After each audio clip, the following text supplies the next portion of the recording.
He was born with cursed red eyes, and the Empire called him the child of the devil. But to me, he was Altair Chernobog, the one man I never doubted. After fighting countless battles together, my faith in him was absolute. I saw him as a noble knight, a true hero devoted to the Empire. There was no way a man like him could ever be the devil they claimed. But in an instant, my world shattered as a blade pierced my chest. The hand holding the sword belonged to the very man I had just defended. Stunned and bleeding, I could only ask, Why are you doing this? His wings unfurled as he coldly replied, Well, because I'm the devil. As I finally understood the truth, a strange blue power began to awaken within me. This is me, he declares, revealing his true self to the knight he once called a comrade. He coldly asks how she could have been so blind, admitting, I have always been like this. He scoffs at her shock, reminding her that the dirty devil was by her side the entire time. He recounts everything he did to change his dirty origin, from becoming a noble knight to fighting where no one else would go. He confesses that he had hoped she, of all people, might accept him if his identity was ever revealed. But look, he says, forcing her to confront the reality of her own reaction. This tragic betrayal, he claims, is the ultimate result of all his desperate efforts. But she refuses to accept this outcome, her own power awakening as she declares, This is not what I fought for. She remembers the harsh battlefields they endured together, wondering if this is truly the end for them. Convinced she always despised him, he resolves to finish it all with his own hands. He coldly declares he'll kill her for her deception, questioning if he should just embrace his demonic stigma. But she confesses it was her fault, admitting she always knew his true identity but chose to deny it. She remembers him not as a demon, but as a noble knight who stood as a guardian for all people. If you're the devil, she asks, then what does that make all the hypocrites in the world?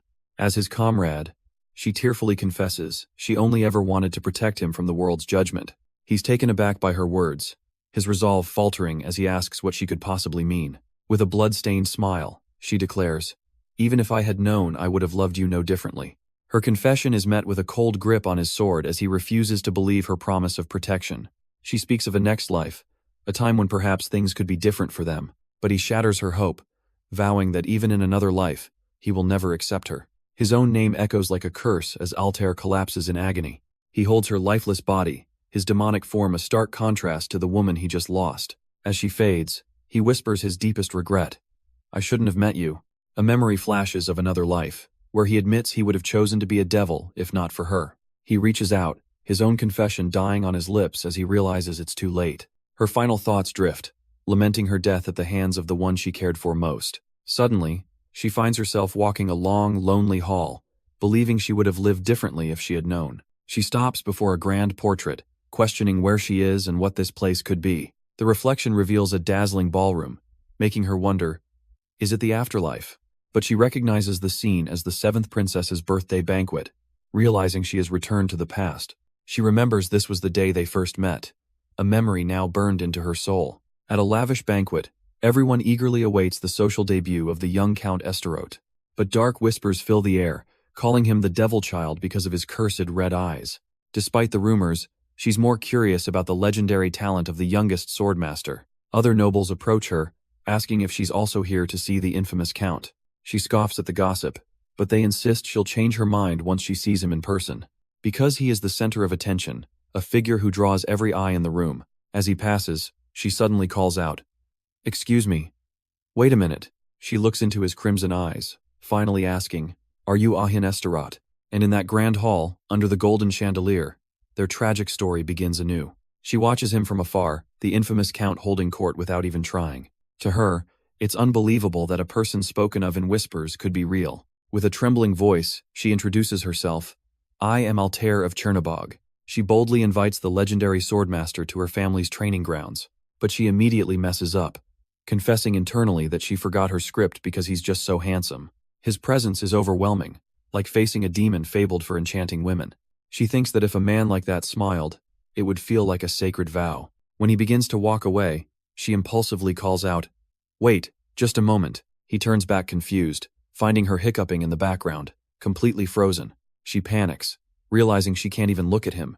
Terrified she'll lose her mind again, she wonders what expression he had at that moment, questioning if fate demands she face him even after death and what she truly meant to him. Her mind drifts to a drawing of him as a great knight who fought in the war, throwing her back into a memory, as Imperial Commander Altair Chernobog, receiving a dire report. It's absurd. an officer cries, explaining the enemy crossed a cliff inhabited by demons. Desperate, he suggests they use Count Esterot's magical abilities to deal with the threat. He proposes using Ahin's power to summon creatures, recalling the man's demonic nature. If he's a demon, that should be possible, right? He asks, causing Altair's face to darken. She coldly addresses the man, Lord Rosest, her patience finally snapping. With a piercing glare, she warns that any further words will be governed by military law. But a senior officer unexpectedly approves the plan, telling Lord Rosest to give it a try. Altair turns to Ahin in utter disbelief, demanding to know what he's thinking. He coldly explains the strategy, luring mountain creatures to the enemy's rear with a unit of master-rank knights. Staring her down, he continues that once the signal flare is detonated, they will launch a coordinated attack. But another officer immediately shouts that it's ridiculous. Lord Rosest furiously objects, questioning who in their right mind would volunteer for such lunacy. He's swiftly reminded the suggestion was his own, forcing him to stammer it was a slip of the tongue. Desperate, he argues that master-rank knights are far too valuable to the Empire. We cannot afford to recklessly expend resources on such a foolhardy operation, he insists. But Altair cuts him off with an icy glare, challenging, "If you have a different plan, let's hear it." Lord Rosest desperately suggests reinforcements, but she cuts him off with a single, cold statement. The reinforcements are not coming. A tense silence falls over the war room as she takes complete command of the situation. Ahin explains their window is closing, as this operation is only possible before the enemy, Gehenna, arrives. She turns to face him, her voice ringing with authority as she calls his name, Count Esterot. He meets her gaze, deciding her fate in an instant by assigning her to lead the temporary unit. Suddenly, a chilling memory flashes through her mind the moment he betrayed and killed her in a past life. Despite the vision of her own death, she accepts the suicide mission, her voice steady, "I will leave it to you." His eyes remain cold and calculating as he details the rest of the plan to block the enemy's strategy. Elsewhere, the humiliated Lord Rosest stares at his reflection, admitting he's always been treated with contempt. The frustration is suffocating, a bitter reminder of his powerlessness that feels like his breath is being cut off. His mind fixates on the man who holds all the power, Ahin Esterot. Determined to uncover the truth, Lord Rosest announces, "Next in line is the keeper of these secrets." A startled blonde woman looks up in surprise. He strides past her towards a sealed chamber holding the Empire's darkest history. Inside, a magical recording depicts the aftermath of Esterot's legendary betrayal. But the vision reveals a shocking twist. The war hero was arrested and executed by the Emperor. The Emperor's chilling decree echoes from the past. Face the demon in the form of a trial. Under this direct command, Ahin was forcibly awakened as a demon. A forbidden ritual unleashed his power before a terrified crowd as the Emperor watched. And in that moment, the hero was reborn as a monster, his face a mask of cold fury. Having seen the truth, she declares that the endless war can finally be ended. But she knows that for the man who saved them, forgiveness was never an option. With newfound resolve, she reaches for a door shrouded in mystery. She pushes it open, stepping forward into a blinding, divine light. A memory from her past life echoes. Assuming there is such a thing as the next life, her eyes suddenly flash with a brilliant, world-altering power. A voice from the light commands her, "Stop, accept yourself as you are." The vision shifts to a grand hall of gold and white. She wonders how this is possible, believing she was destined only for hell. Suddenly, she awakens in a strange bed, the scent of cookies filling the air as she asks, "Where is this?" She awakens not in hell, but in a lavish room bathed in golden light, a place she doesn't recognize. Lying in bed, she tries to piece together what just happened, a quiet confusion on her face. The sheer luxury of her surroundings only deepens the mystery of her situation. Memories she fought to suppress after her father's death suddenly flood her mind, making her question why she's even lying down. Suddenly, a voice cuts through her thoughts. "Lady, the Lord told you to come down quickly." But the title Little Lord makes no sense to her, causing a flicker of confusion. Her confusion quickly hardens into annoyance at the maid's casual tone, thinking, "How rude." With a cold glare, she declares her true identity. "The Patriarch of Chernobog is me." The maid freezes, completely bewildered by this sudden, impossible claim from the young lady before her. As the maid nervously asks if she slept well, the warrior's powerful resolve falters, her own memories now feeling like a distant dream. She questions if this is a dream, confused by her tiny, childlike arms. Her panic grows as she realizes her warrior's body and hard-earned muscles have completely vanished. The terrified maid begs her to stop, fearing punishment from the Lord if she gets even a single scratch. Suddenly, a cold voice cuts through the chaos, wondering why she was so late. He then accuses her. Have you been harassing the maid again? A man with piercing violet eyes greets her coolly.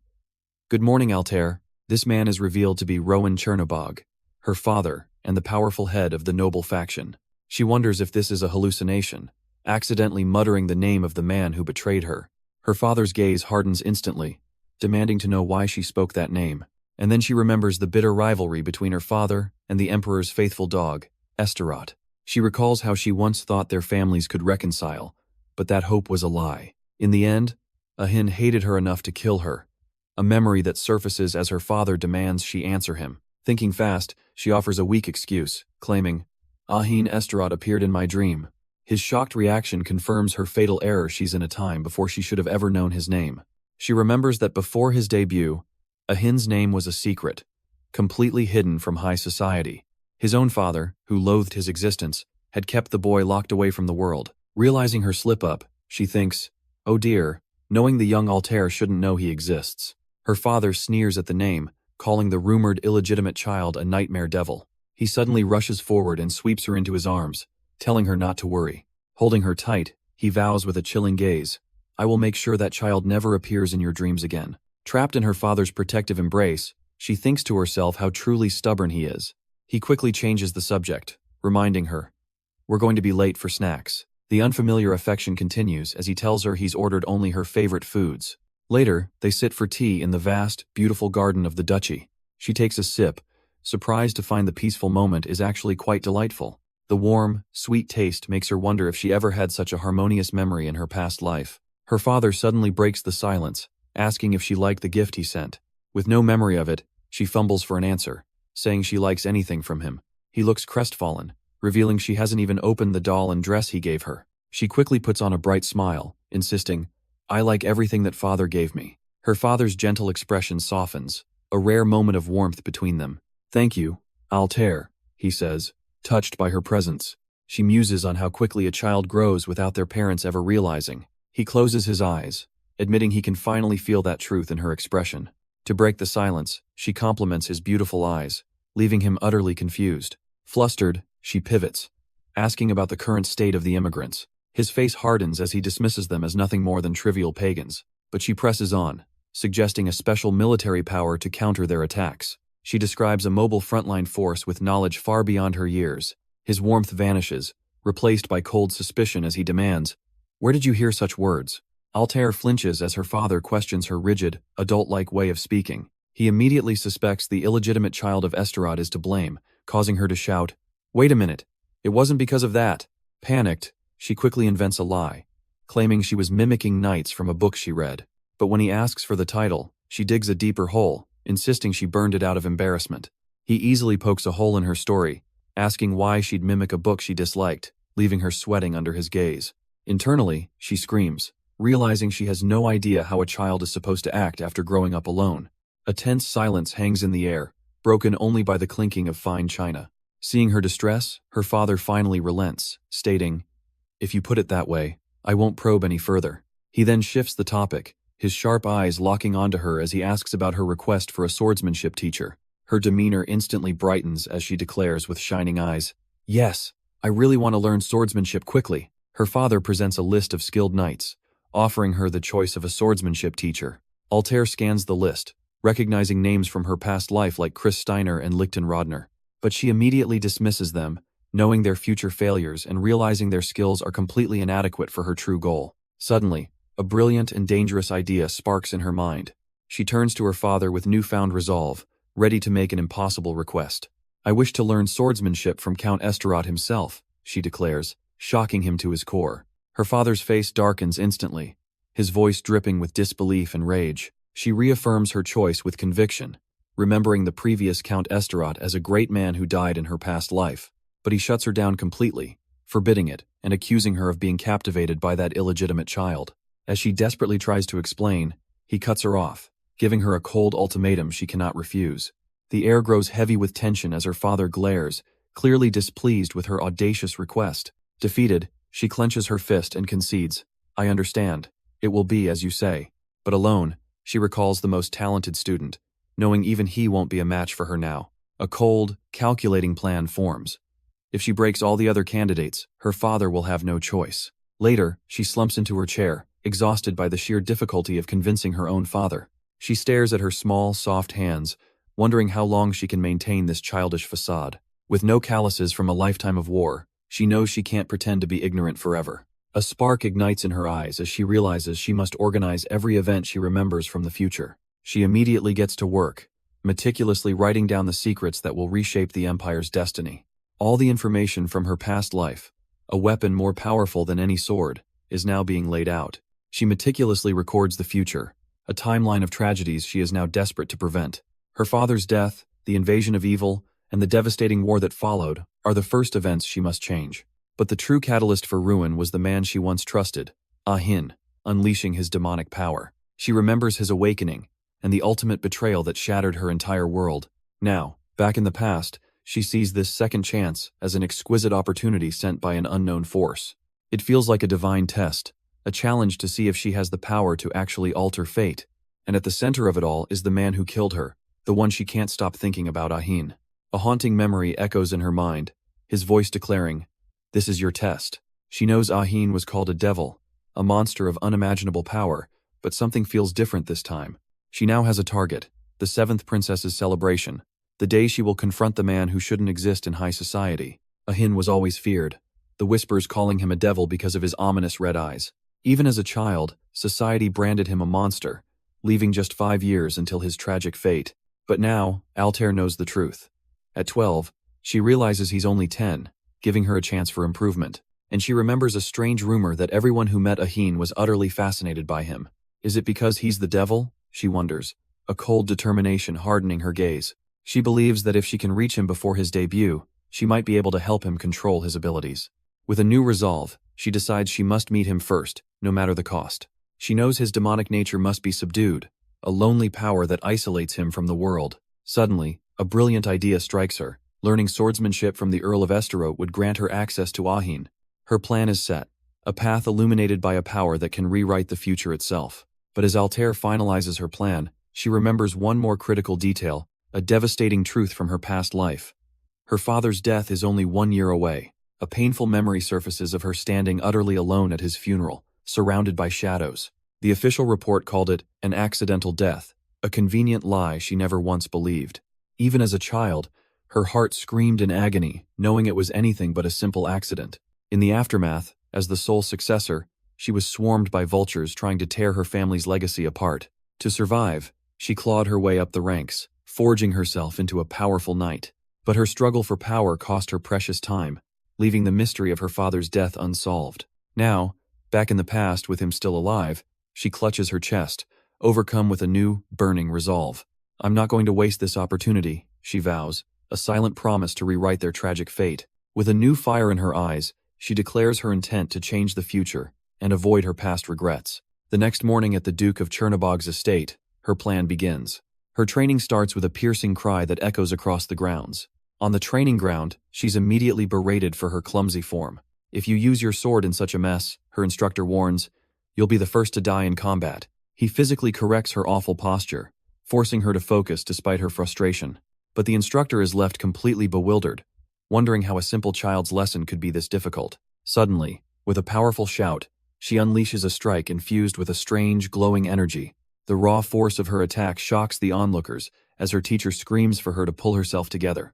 The lesson instantly escalates into a fierce clash of steel, her small body moving with impossible speed. The instructor is completely overwhelmed, his face contorted in disbelief as he's pushed back. But Altair's eyes burn with a cold fury, her small frame channeling an impossible amount of power. At some point, the clash ends, and she's already inside his guard, her body pressed against his. With a single, fluid motion, she sends her instructor flying across the courtyard in a humiliating defeat. Her blade moves with lethal precision, drawing blood and proving this is no longer just a lesson. From a balcony above, her father watches in horror, screaming, "What the hell is this?" The sight of his daughter's monstrous strength leaves him pale and speechless. Her teacher lies defeated on the ground, trembling not from injury, but from the sheer terror of what he just witnessed. She looks up towards the balcony, her voice cold. "Am I still lacking in showing my abilities to my father?" A slow, unnerving smile spreads across her father's face as he whispers her name, Altair. Altair stands over her defeated instructor as her father approaches, his stride purposeful. He leans in, his voice laced with disbelief. Where on earth did you learn this? She meets his gaze, coolly asking if she's now worthy of being taught by Count Esterode. A dark resolve hardens his face as he mutters, I can't put it off any longer. He turns abruptly, walking past the stunned maids without a second glance. Altair, he commands, his voice leaving no room for argument, change your clothes and get ready to go out. She's left utterly bewildered, questioning what her father's sudden change of heart could possibly mean.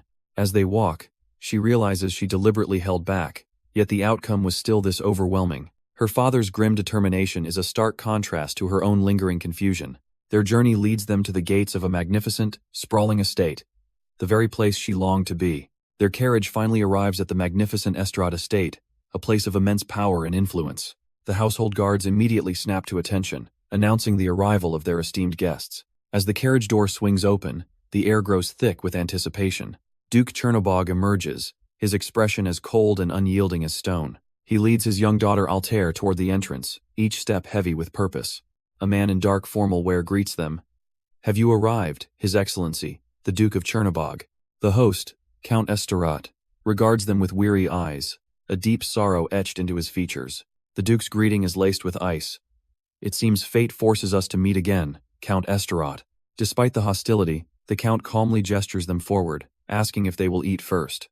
Altair recognizes him instantly. This is the man she needs, the ancestral Count, Arsene Esterode. Altair is determined, thinking she must see the legendary Count Esterode's swordsmanship with her own eyes.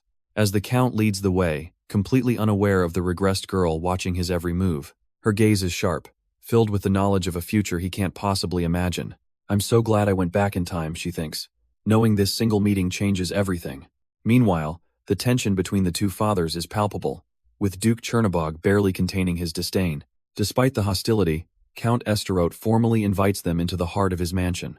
They enter the grand parlor, a room radiating the family's long and storied history of chivalry. Altair marvels at the atmosphere, feeling the spirit of the legendary Esterode family all around her. But her father immediately breaks the peace, condescendingly questioning what the Count even does for a living. Altair silently translates his veiled insults, knowing he's just calling the war hero's family lazy and jobless. Duke Chernobog continues his veiled insults, saying he was about to receive a recommendation from the Count. But Count Esterode fires back. Do you think you can just play and sleep because we protect you? The Duke pivots, mockingly asking about the Count's son, a topic he knows is a sore point. As the Count gives a curt reply, Altair is horrified, suddenly hearing her father's malicious inner thoughts. Realizing the danger, she knows she must change the subject immediately before things completely fall apart. So she leaps to her feet, making a shocking declaration. Please become my swordsmanship teacher. Both fathers are stunned into silence by her sudden, desperate plea. Her father, furious at the breach of etiquette, whispers harshly, Altair, can't you just sit still? But Altair knows the stakes are absolute.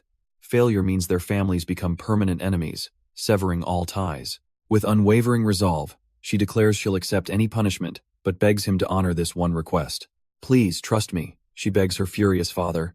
I won't be a nuisance to the family. He roars her name, enraged by her public defiance in front of their rivals.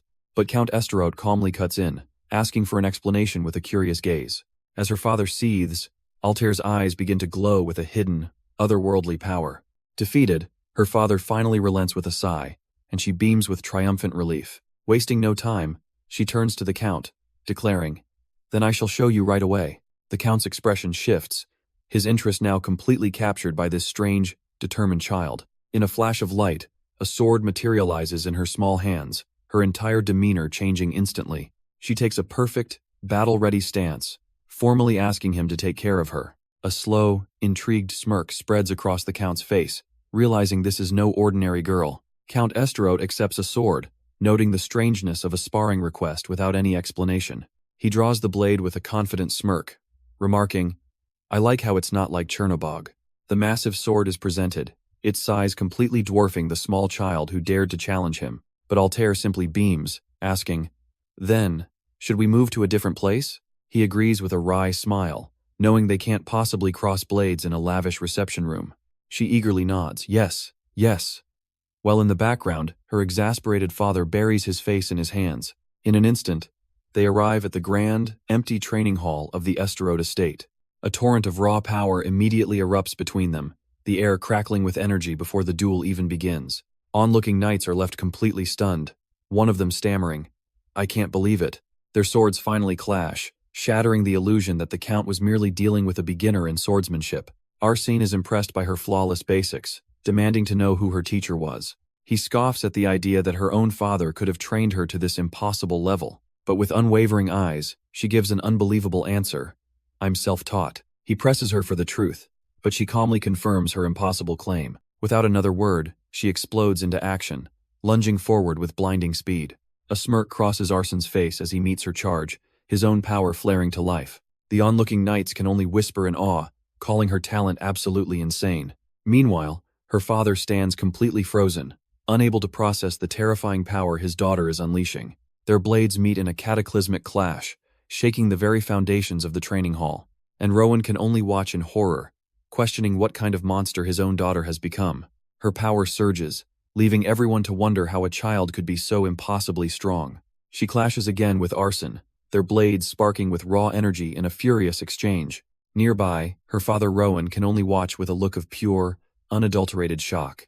The other nobles whisper amongst themselves, admitting his reaction is completely understandable, given the spectacle. The combatants move so fast, they become blurs of light, their every move unseen by the naked eye. Even the training dummies are obliterated by the sheer force of their shockwaves. In a frozen moment, their swords lock, a test of will between the child prodigy and the master. Arsene looks down at her with a smirk, breaking the silence with a single word, "Princess." He sheathes his sword, ending the duel with a simple piece of advice. "Next time you'd better use a proper sword." And as if on cue, her summoned blade begins to crack and fade into nothingness.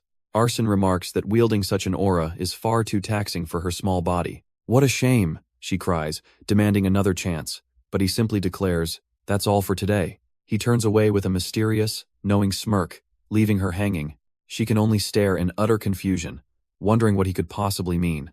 But a spark of hope ignites in her eyes as she asks, "Are you accepting me as a disciple?" He coolly deflects the question, telling her she should ask her father about that. As Count Esterot begins to walk away, the other nobles call out after him. Suddenly, her own father turns to leave, his escorts scrambling to keep up. He glances back at his daughter, his expression shattered as he struggles to speak her name. But she meets his gaze with a chilling realization. "Suddenly, I don't know you very well." Her father confronts her, baffled by her sudden skill, asking, "Yesterday you saw the sword as a strange toy. How could you?" His mind reels in disbelief, unable to comprehend how she could be so impossibly good. But Altair knows the truth is unbelievable, thinking that even if she explained, he would never accept it. As she considers persuading him, a far more dangerous problem comes to mind. She remembers her father's ruthless method of keeping everything clean, a chilling reminder of his true nature. He'll see Esterot as an obstacle interfering with her future, and will undoubtedly try to eliminate him. So she turns back with a simple lie. "It wasn't overnight, father." With a burst of feigned passion, she claims she practiced in secret just to make him happy. Her eyes gleam with false ambition as she declares her goal is to defeat Esterot and strengthen their family. But her father's eyes turn cold and dark, his chilling expression revealing he sees right through her act. "Altar, I didn't know you had those thoughts," he says, feigning acceptance of her lie. "Let's talk about it when we get back home," he adds, turning away with chilling finality. He warns her that some stories can't be told here, leaving a heavy silence between them as they walk away. Soon after, their carriage rumbles away from the Esterot estate, the tense meeting finally over. Inside, her father sits in stony silence, his cold gaze revealing he's far from convinced. Altair sits opposite him, the air thick with unspoken questions and the weight of her dangerous secret. As they pass through a town square, she gazes out the window, trying to escape the suffocating atmosphere. But then she spots a woman by the fountain, subtly dropping a small, glowing object into the water. Her eyes widen in shock as she presses against the glass, a sudden, horrifying realization dawning on her. A critical memory from her past life flashes through her mind, connecting this strange act to a future disaster. As their carriage travels under a brilliant sunset, the suffocating silence inside is finally broken. Altair wonders if this fragile moment could truly be peace. But her father's voice cuts through the calm. "Altair, I have something to tell you." He reveals it's a story he never wanted her to hear, a secret kept buried for years. She immediately asks if this is about the Astarot family, and his expression darkens with grim confirmation. He dismisses her question, stating that first, they must speak of the imperial family itself. He begins with a name from a dark legend, the blood-crazed emperor, Alzada II.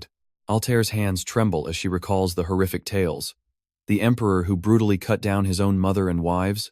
A man so notoriously cruel that his bloody legacy was known even to children in remote villages. Yes, her father confirms, explaining that from that generation, the royal family's power began to crumble. Her father speaks of a time when the empire was in chaos, with nobles calling for independence. In that era, the Duke of Chernobog, a man said to be even worse than the emperor, led the nobility. If it weren't for our ancestors, he states grimly, this empire would have collapsed long ago.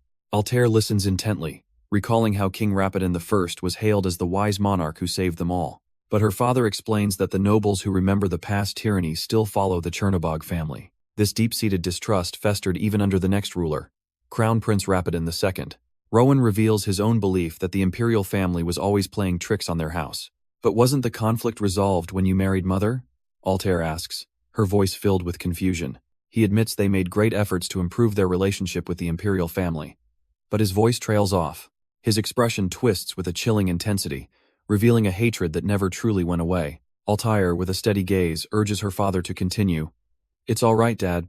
Please tell me. He then reveals a shocking truth. The displeased Emperor Rapidan II bribed none other than Arsene Esterote. Rowan's eyes narrow with a chilling intensity, the memory of this betrayal burning brightly. The purpose of the bribe was simple and horrifying, to assassinate me, leaving Altair completely stunned. Her mind reels at the absurdity of it all, the powerful Count Esterote trying to kill her own father. I had no idea, she whispers, her world crumbling as her father calls her name to ground her. But he explains it was kept secret for her protection, a burden he and her mother chose to bear alone. The memory shifts to a dark night, a lonely carriage moving under the stars, carrying a heavy secret. A dreadful question forms on Altair's lips as she looks out the window. Did my mother also suffer? His answer is a final, devastating blow. She was poisoned. A tragedy that happened despite all their precautions. A cold dread grips Altair's heart as she whispers, my mother. She recalls the official story she was fed a lie about illness and an accident. Even in her past life as the powerful heir, she was kept completely ignorant of her family's true fate. Now, trembling with rage, she realizes everyone has been lying to her from the very beginning. A chilling question surfaces. Did Ahin, the man who betrayed her, know the truth all along? Her father's voice cuts in, revealing the Esterote's dark past as retainers to the blood-crazed Emperor Alzada II. How could I entrust my daughter to such a family? He asks, his voice filled with anguish. But he reminds her that she is his daughter, and the only heir to the Chernobog family. Always remember that, he commands, and a steely resolve settles in her eyes. The carriage finally clatters to a stop, signaling their arrival and the beginning of a dangerous new chapter. Her father apologizes for the heavy burden, admitting he wanted to handle it all himself. But as she steps from the carriage, she firmly cuts him off with a simple, no, father. Thank you for telling me now, she says, her small form resolute before the imposing mansion. She understands it must have been incredibly difficult for him to reveal anything at all. He turns away, the weight of his secrets still heavy on his shoulders. A quiet relief washes over him as he whispers, if so, that's a relief. They've finally arrived at the magnificent, yet dangerous, Esterote estate. She is formally welcomed, but her mind is already racing elsewhere. A sudden memory surfaces. Was the author of that book the same butler who helped her in her last life? She realizes with a chill that these are all faces that have been forgotten in her memories. She realizes her home was filled with relatives bribed by the imperial family, acting only on their will. But, as she walks the grounds, she thinks, my home. This is her fortress, and these are the people she must protect. Later, a ceremonial blade rests on her nightstand, a silent promise of the battle ahead. She collapses onto her bed, the sheer weight of her knowledge finally hitting her. Suddenly, a chilling connection forms in her mind. The Emperor and his dog, Count Esterote, were behind her parents' deaths. The thought drags her back into a painful memory from her first life. The Emperor had stood over her grieving form, callously suggesting an engagement to the Crown Prince. When she first heard those words, it felt like her entire world was collapsing. She knew then that this wasn't a proposal, but a political move to absorb the Chernobog family completely. In her past life, she was too weak to refuse the Emperor's offer, her fist clenching at the memory. But with the knowledge of a regressor, she now sees it was all a meticulously crafted plan. Her family's destruction was simply a move to restore the imperial family's lost power. With the noble faction crippled, the Emperor's authority became absolute. She realizes with horror that she and Ahin were nothing more than faithful dogs to the throne. They never needed an empress, only a capable commander to be used and discarded in the war. A flicker of doubt crosses her mind, questioning if it's right to know a future that hasn't happened yet. but her resolve hardens into cold steel as she vows, I just have to change it from now on. Suddenly, back at the gymnasium, her intense training is interrupted by a familiar voice calling her name. She turns in shock, crying out, "Father, what are you doing here?" Her father reveals that Arsene has been bragging to the imperial family about her training like a loyal dog. Because of this, the crown prince himself has sent a request to observe her lessons early in the morning. Altair is stunned by the sudden royal interest, whispering, "His Majesty the Crown Prince?" He grimly adds that Arsene accepted the offer for a swordplay class that doesn't even exist. A wave of dread hits her as she realizes, my father is in trouble. If he refuses, the head of the noble faction will be suspected of hiding something from the throne.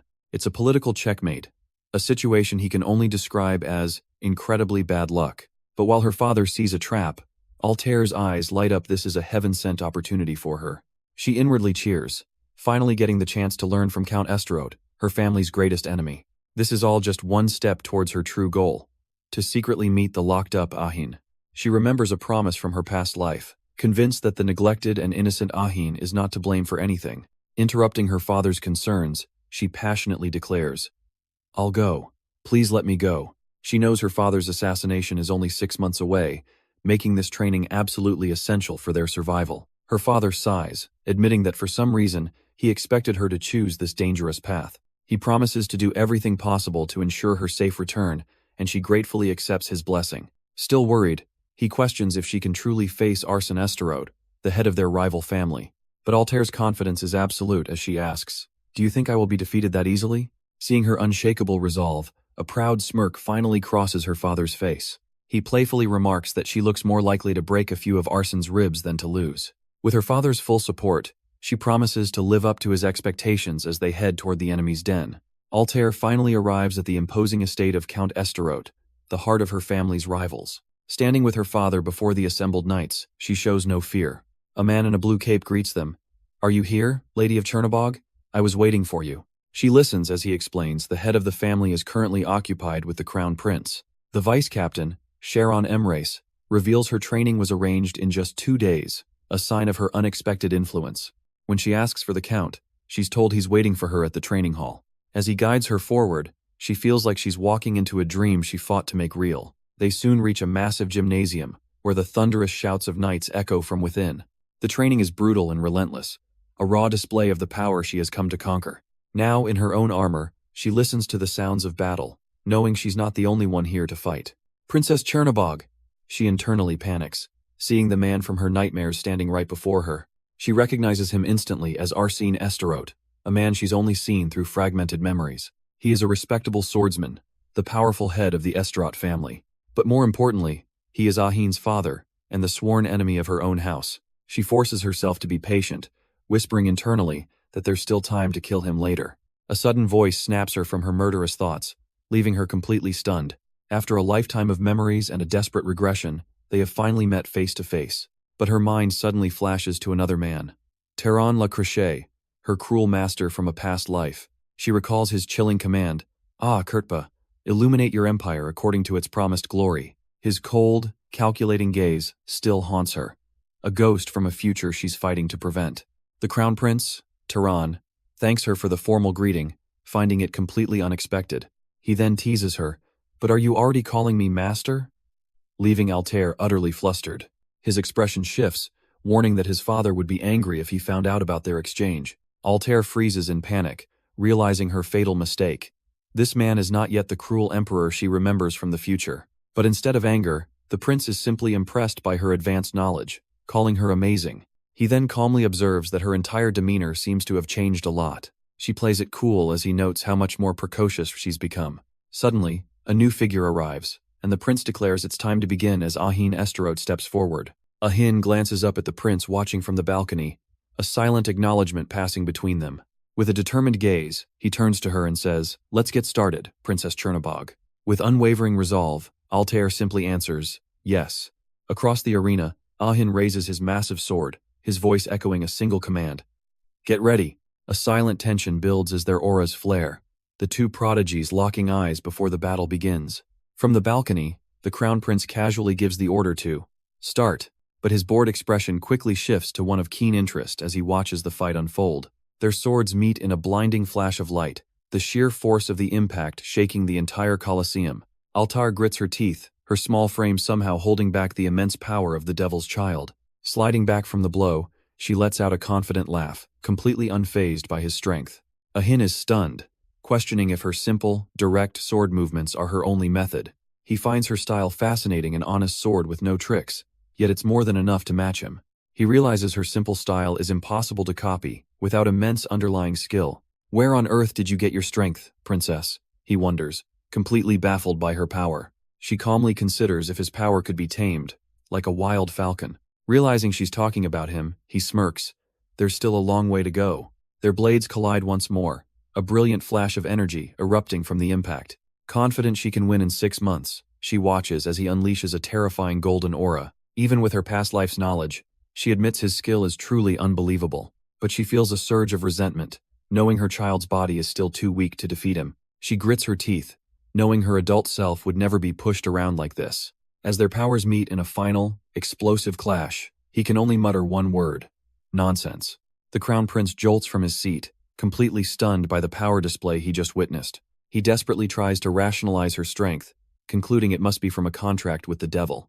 But Altair loses her composure, furiously pushing her small body past its limits in a desperate attack. Ahin effortlessly counters, his own blade erupting in a terrifying golden arc. It's no fun like this, he mutters, completely unimpressed by her frantic assault.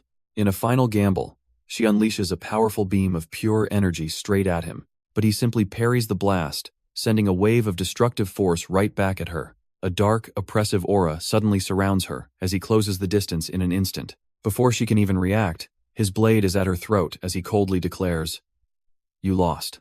Yet he sees not defeat in her eyes, but a raw, honest ambition that truly intrigues him. Altair is insulted by his words, furiously shouting, "Don't insult me," but he casually drops a bombshell, musing that her father has simply turned his own daughter into a puppet. The word puppet echoes in her mind, leaving her utterly confused by the cryptic accusation. She immediately suspects it's a trick to separate her from her father, but Ahin just turns away. He dismisses her concerns, stating bluntly that she first needs to increase her basic physical strength. Ignoring her completely, he orders his vice captain, "Charon, you lead the way," preparing to leave. But Altair's voice rings out with a desperate command, "Please wait." Ahin pauses his stride, clearly annoyed by the interruption. She marches right up to him, demanding he explain what he meant by calling her a puppet. He turns back with a cold glare, declaring his only job is to teach her swordsmanship, not politics. Shrouded in a powerful blue aura, Altair confronts a stoic Ahin. A surge of power flows through her as she glares with cold determination. Ahin scoffs, his patience gone. "I guess I'll have to break you to get an answer." Unfazed, she raises her glowing sword, ready to force the truth out of him. But a commanding voice suddenly cuts through the tension, ordering them to stop it. The Crown Prince himself sits before them, casually telling them to sort things out. Both warriors immediately bow their heads, and Ahin formally apologizes to His Majesty. Altair watches, realizing the rumors about her cousin were an amazing sight. As he leaves, the prince's interest is piqued. "Altair, I have many questions for you." He extends a dangerous invitation that could change everything. "I would like to invite you to my palace." Knowing she has no choice, Altair bows her head and accepts the royal summons. "I will do as you command." The prince wastes no time, setting their meeting for tomorrow and declaring he'll inform her father himself. With a chillingly determined gaze, Altair simply replies, "Then I'll be waiting for you." As the prince departs, he quietly summons Ahin to follow him for a private word. Altair is left alone in the vast arena, her small frame radiating an immense, simmering pressure. From the sidelines, the knights can feel her aura, whispering amongst themselves, She looks really angry." Suddenly, she spins around, her voice cutting through the silence as she calls out, "Deputy Chief Charon!" She confronts the startled knight, reminding him of his duty. "You decided to teach me basic physical training." Charon can only agree, as she bows respectfully, a stark contrast to her demanding tone, but her intensity returns in a flash, catching him off guard. "Let's get started. There's no need to look down on me because I'm young." Seeing her stumble, the deputy chief begs the princess to take a break for the day. He warns that proceeding any further will be tough on her body, but she grits her teeth through the pain. Finally, he declares that she has reached her limit, watching her small, exhausted frame from afar. Yet she suddenly relents, asking him to guide her to a place where she can rest and wash up. Surprised but relieved, Charon agrees, promising to call someone to serve her immediately. But as she walks away, her mind races. She must act natural, and not arouse any suspicion, because her true goal is to find Ahin, who she knows is locked away somewhere in this very mansion. A maid soon appears, offering to guide the tired princess to her private lodgings. The heavy doors to her room creak open, granting her the solitude she desperately needs. As the maid presents the room, Altair's gaze is already calculating her next move. Meanwhile, Sharon notes the two knights at her door, realizing it's an annoying surveillance station. Altair calmly turns to the maid, Lenore, and requests a bath to mask her true objective. But the maid is suspiciously clingy, refusing to leave her side for even a second. Lenore leads the barefoot princess towards the bathroom, her watchful eyes never wavering. Inside the luxurious room, Altair finally has a moment to process the constant surveillance. A grand bathtub awaits, but relaxation is the furthest thing from her mind. She gazes out at the enormous estate, reminded of how difficult her secret mission will be. Steeling her resolve, she knows she must be on her toes from this point forward. Just as she feigns tiredness to get some privacy, the maid insists, "I'll clean you up before you get into the bathtub." The attendant gestures to a chair, a seemingly innocent request that feels like a cage. With her mind set, Altair whispers, "Let's not fail," as she prepares to make her move. She fakes a slip on the wet floor, pulling the startled maid down with her in a calculated fall. In one fluid motion, she slams the attendant's head against the ground, instantly knocking her out cold. "Did you pass out?" she asks the motionless body, her innocent act completely vanishing. Now that her constant surveillance is down, she carefully places the unconscious maid on a chair. With her privacy finally secured, she knows it's time to put her real plan into action. Slipping out of the room, she quickly finds an old gramophone and begins her preparations. After changing into an elegant blue dress, she stands back, her work finally done. Taking a steadying breath, she calls out into the empty room, "Nameless. If you're here, please respond." In the blink of an eye, a mysterious hooded figure materializes from the shadows, answering her summons. The hooded figure appears before Altair, but shockingly, it's her who is addressed as Lord Soga. She immediately takes command, questioning if the route to the outer buildings has been secured. With a simple "take me there," she gives her order, and the mysterious agent can only obey. It's then revealed these are the legendary no-name spies, loyal only to the family head, a power she retained from her past life. He leads her away from the estate, venturing through a secluded forest path, but their path takes an unexpected turn as they enter a building, prompting her to question his strange route. The silent figure guides her down a long, suspiciously empty corridor, ignoring her question. They finally stop before an ornate cabinet in what seems to be a dead end, leaving Altair confused. Suddenly, the agent reveals a hidden passage behind the furniture, declaring, "The passage is this way." She quickly understands this secret route, disguised as empty storage, is the only way to move completely unseen. "No name. Keep an eye on the Count," she commands, leaving her spy to his mission. Her thoughts then turn to the boy she came to see, her resolve hardening as she whispers, "Ahin, just wait a little bit more." She stumbles through the dark passage, regretting her choice of a dress for this secret infiltration.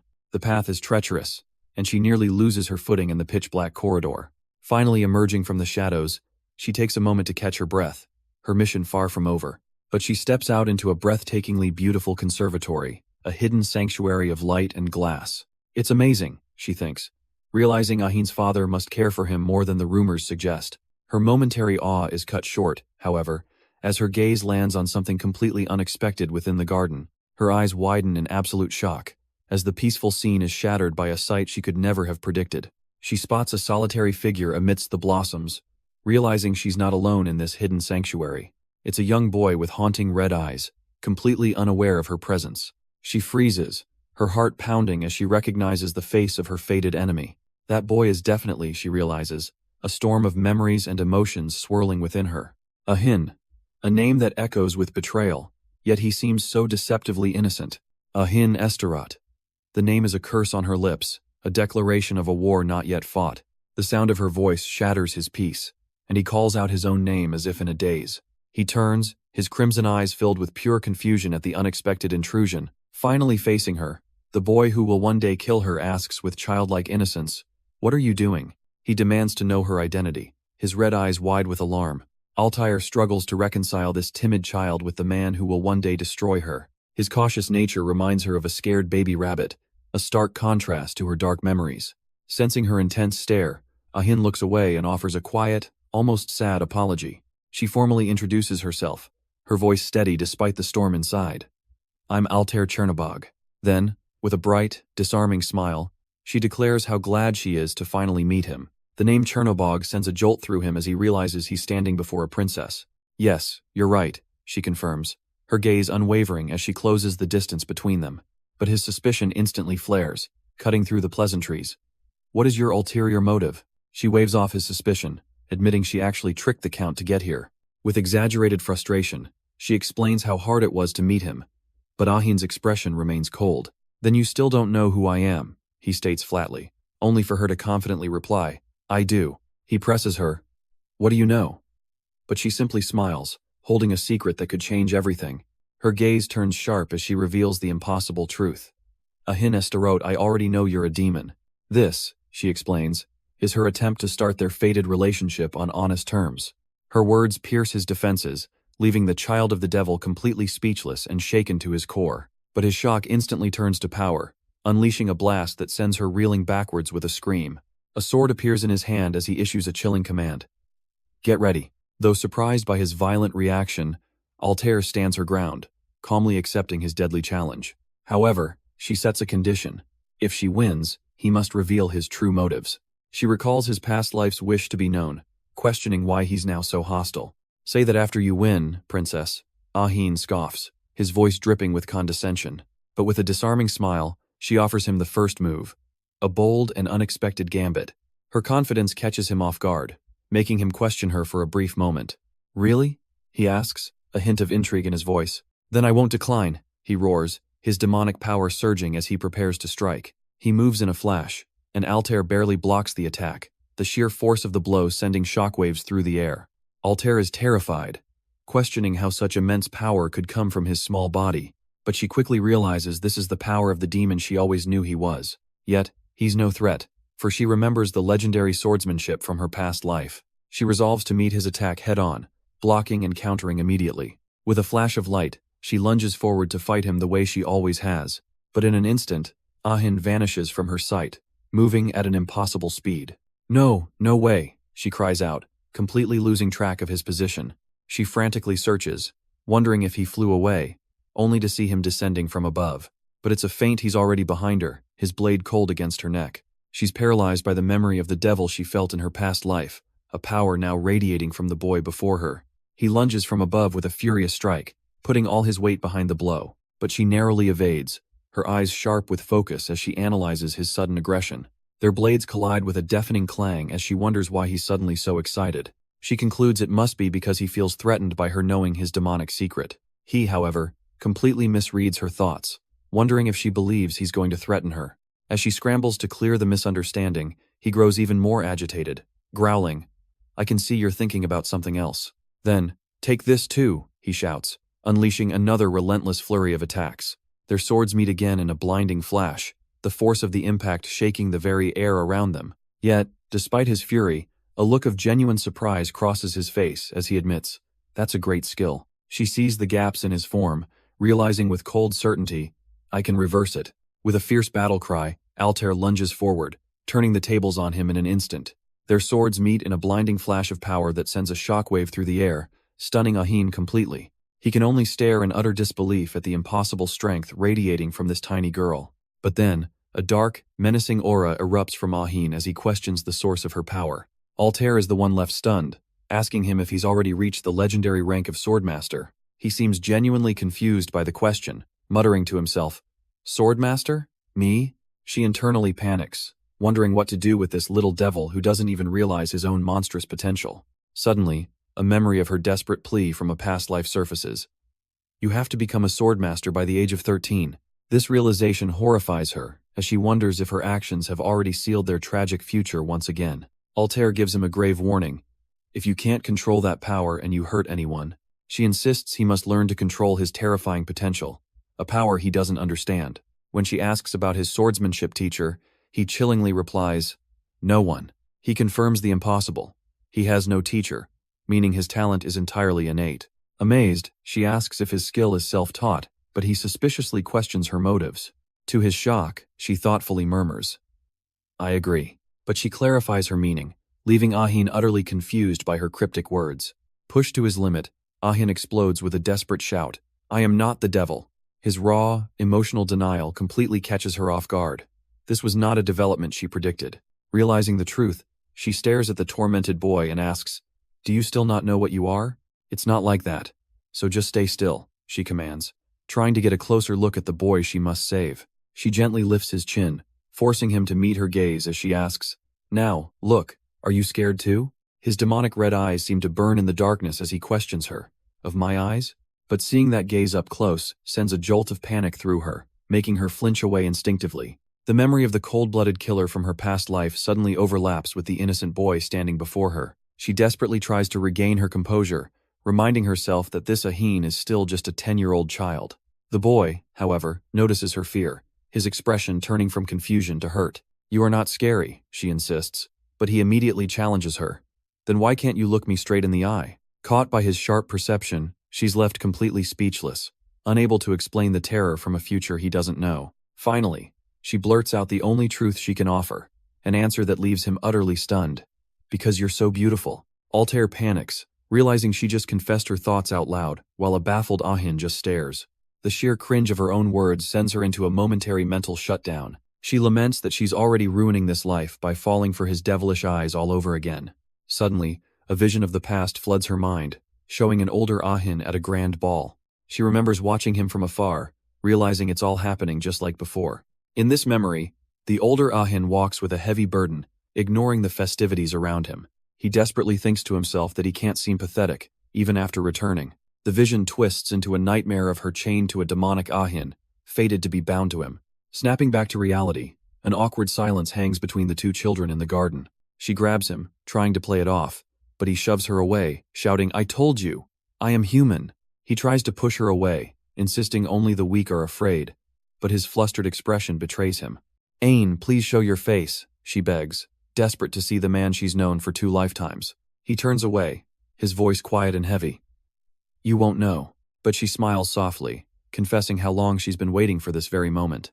In her mind, she sees the man he will become, her soulmate, and admits that facing him again makes her truly happy. The overwhelming emotion brings her to tears, and a panicked Ahin begs her not to cry. Suddenly, a mysterious hooded figure appears, interrupting their intense moment by addressing Lord Ain.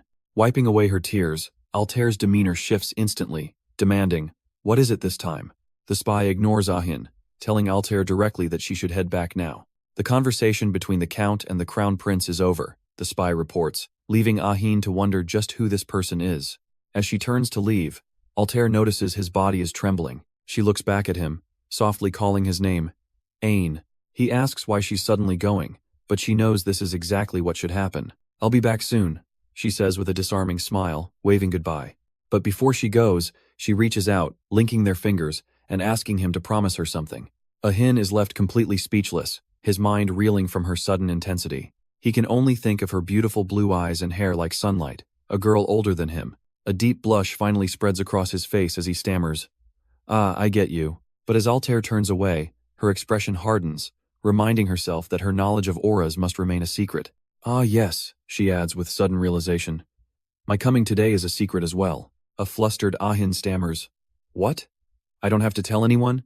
As Altair gives him a stern warning, he quickly agrees, realizing he enjoyed being with her more than he ever expected. But as she turns to leave, he grabs her arm, desperately asking when she'll return. She calmly explains her visits are tied to her fencing lessons at the palace.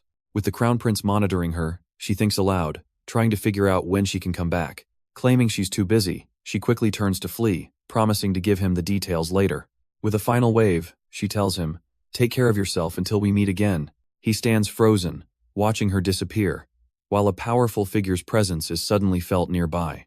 A faint blush on his cheeks, he quietly accepts her departure, whispering, "Okay, you can go." And as night falls over the grand estate, the weight of their secret promise hangs in the air.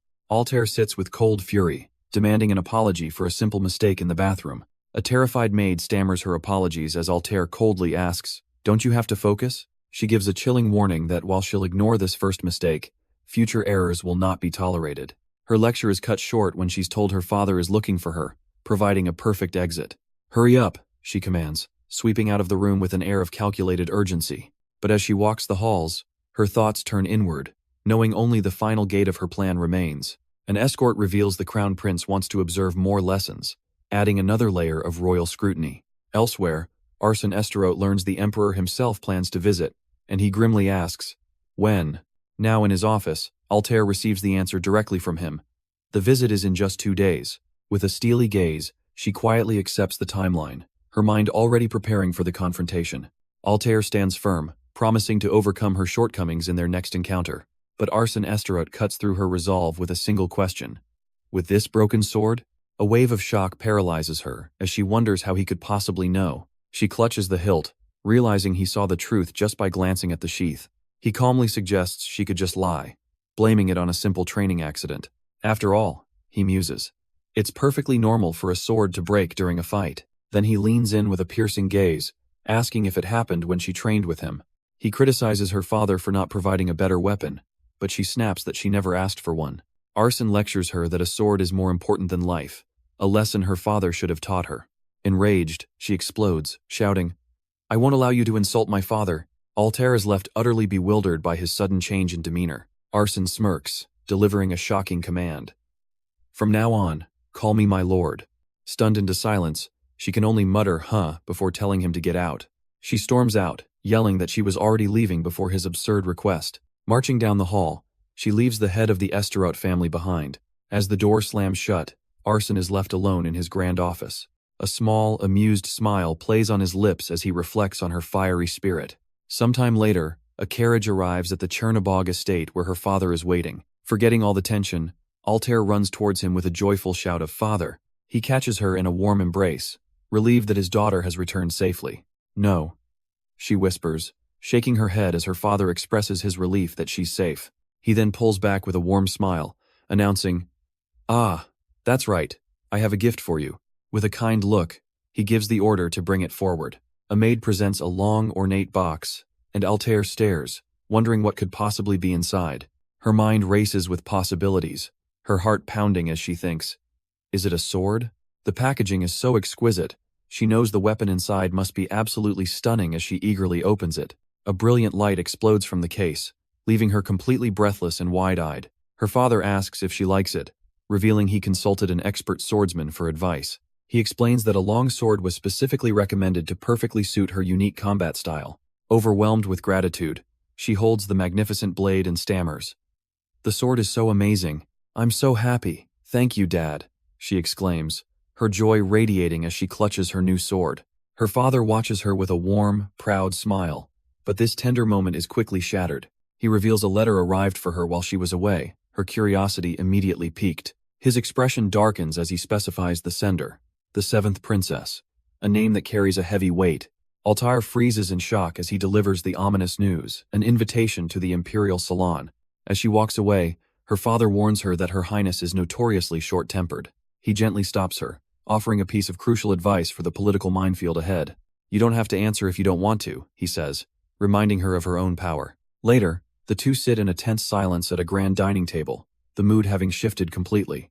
Her father then asks about Arsene Esterote, revealing he accepted the crown prince's visit without his consent. He's still shameless, Altair mutters to herself, annoyed by Arsene's audacity.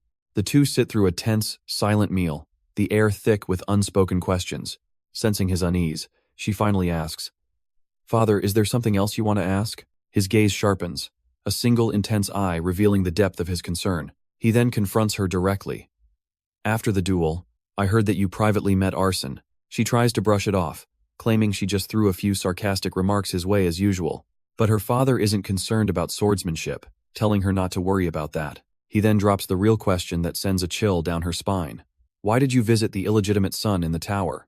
She frantically denies it, shouting it's not for the reason he thinks, but realizes her secret is out.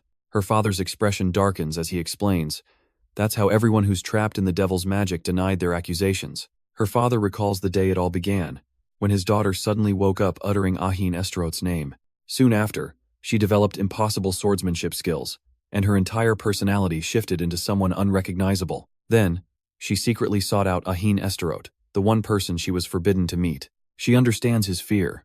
As a father, he can only suspect she has been corrupted by the devil's power. But Altair begins her defense, claiming, I was just curious at first. She simply wanted to see the boy everyone accused of being a devil with her own 2 eyes. Unexpectedly, she found him to be quite ordinary, with the sole exception of his piercing red eyes. She even rationalizes this, remembering that northern immigrants are sometimes born with such features. Since his mother was a northern princess, she concluded his appearance was completely normal. Her father coldly refutes her logic, asking, "Is it just the appearance?" before revealing the dark rumors surrounding his birth. Altair dismisses the rumors as mere superstition, calling it a pity that so many still believe them. But her father reminds her of the cold, hard truth. The boy is from an enemy family. He insists that this single, unchangeable fact overrides everything else she might believe. She counters fiercely, declaring that Ahin possesses the qualities of a great knight, unlike his father. To demonize such a talent would be a national loss. She only wants him to be treated fairly. "He was the only comrade I could trust," she pleads, begging her father to believe her. Her father scoffs that the boy doesn't feel the same, but Altair shouts back, "Then I'll convince him." Her unwavering determination leaves her father completely stunned and speechless. His expression shifts as he admits, "Altair, I once thought the same thing." He then offers to tell her a story from the past, a story she has never heard before. Her father begins a story from long ago, a tale of himself, Arson, and her Aunt Lise. Back then, the three of them walked the same hallowed halls, their fates unknowingly intertwined.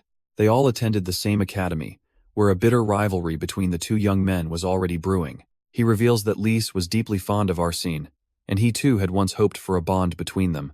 Rowan recalls how he once saw past the Esterot name, believing in the man himself. "I thought he was a man of blood and flesh," he confesses, remembering his past naivety. But their attempts to convince their families of Arsene's character ended in disaster, twisting their lives forever. "Altair, I regret it," he warns, his voice heavy with pain. "I don't want you to make the same mistake." Overwhelmed by the memory, he suddenly stands to leave, his apology hanging in the tense air. "Father!" she cries out, desperate to hear the rest of the story that now defines their family's hatred. As her father walks away, Altair is left with a single, burning thought. He must know the full, twisted truth. But with him gone, she steels her resolve, knowing she must find the answers on her own. She quickly realizes that before anything else, she must first understand the true nature of the devil. With a new mission set, she decides the family library might hold the forbidden knowledge she seeks. She soon arrives at the Grand Archive, a place filled with generations of secrets just waiting to be uncovered. Altair immediately begins her search, scanning countless volumes for any clue about Ahin's demonic power. But her investigation hits a wall, as every book she checks seems to be a dead end. Pulling yet another tome from the shelf, her frustration grows with each passing moment. It's a complete wash. There are no books on black magic, let alone any mention of the devil she's hunting. Just as hope fades, her eyes fall upon a strange journal, its pages filled with an ancient, unreadable script. After a fruitless all-night search, Altair realizes morning has already dawned. With her family's library exhausted, she knows the only answers left lie within the Imperial Palace. A visit to the Imperial Salon seems like the perfect excuse to gain the access she needs. And so, her carriage sets off towards the very heart of the Empire. She reflects that to get information on the devil, she must rely on powers she couldn't dream of using in her past life. Her mind flashes back to that previous life, a brutal, unwinnable war against an overwhelming force. She remembers the endless bombardment from warlocks who had made a pact with the devil himself. Even their fallen comrades were reanimated, turned into puppets for the enemy's ever-growing army. The memory shifts to her waking up in a clinic, her body completely bandaged from the chaos of the battlefield. But as she came to, she saw a gravely wounded Ahin desperately trying to rise, ignoring the frantic pleas of the medics. Altair, covered in bandages, frantically asks, "What happened to Count Esterot? Is he alive?" But the medic reveals a grim truth. In the Imperial Army, it's forbidden to even mention his name. Enraged, she grabs him by the collar, accusing him of insulting the soldiers who sacrificed everything for the Empire. She remembers the Emperor's chilling decree: the devil will be burned at the stake, his very existence erased. "This is nonsense," she seethes, realizing the Emperor has finally lost his mind. The reward for Ahin's sacrifice was a traitor's death, burning at the stake for a crime he didn't commit. Refusing to accept this, she declares, "I will personally have an audience with the Emperor." She storms the throne room, kneeling and pleading, "Your Majesty, please restore the honor of Ahin Esterot." Then, she delivers her ultimatum. "Otherwise, I, Altair Chernobog, will never go to battle again." But the Emperor coldly dismisses her, "Princess. I'll pretend I didn't hear it, so go back." The Crown Prince's voice is ice as he forbids her from speaking. "Even you are no exception." But Altair desperately pleads, reminding him that Ahin was a hero who sacrificed everything for the Empire. Unmoved, the prince simply turns away, and coldly summons the guards. He then delivers a shocking command. Put that witch in prison. She must be possessed by the devil. As she's dragged away to the dungeon, a horrifying realization dawns on her. In the darkness of her cell, she understands the truth. She was completely abandoned. She remembers her past, how after losing her parents, she gave the emperor her blind loyalty without regret. It was all because she desperately needed a reason to live. But this was the result of her loyalty. Captured as a witch, her family's name erased from history. They tortured her endlessly, trying to force a false confession that she was possessed by the very devil they'd executed. In the depths of her cell, Altair felt her sanity slipping away from the endless torture. She remembered the day her life was meant to end, a decision so mad it shocked even the officials. But instead of death, she awoke heavily bandaged in a temple recovery room, dismissed by her keepers. I'm not dead, she realized, just as a summons arrived from the emperor himself. With grim determination, she walked the gilded halls of the palace, a ghost returning from her grave. The massive throne room doors creaked open, bathing her in a blinding, holy light. She was announced once more, standing before the man who had abandoned her to ruin. The emperor delivered the shocking news. The devil is invading the capital. He needed her to fight again for the empire, to face the very man whose execution had started it all. I will restore your title, he promised, offering to clear her name if she became his weapon once more. I will make your erased family name shine like before, the emperor promises, offering her a path to redemption. Altar bows her head, the weight of her family's lost glory and her parents' names resting on her shoulders.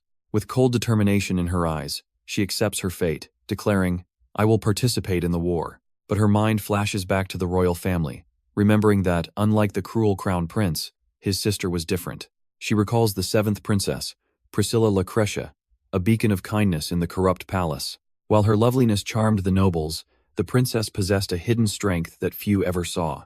When war erupted, she secretly began studying magic, refusing to be a mere political pawn. Her hard work paid off, earning her recognition from the Magic Society as she prepared to defend her home. So when Priscilla declared she would fight, everyone naturally expected her to go to the southern front. It was the safest front, a place where her brother, the crown prince, could supposedly keep her protected. But Altair remembers the princess defied everyone, appearing before her as the Northern Command Commander.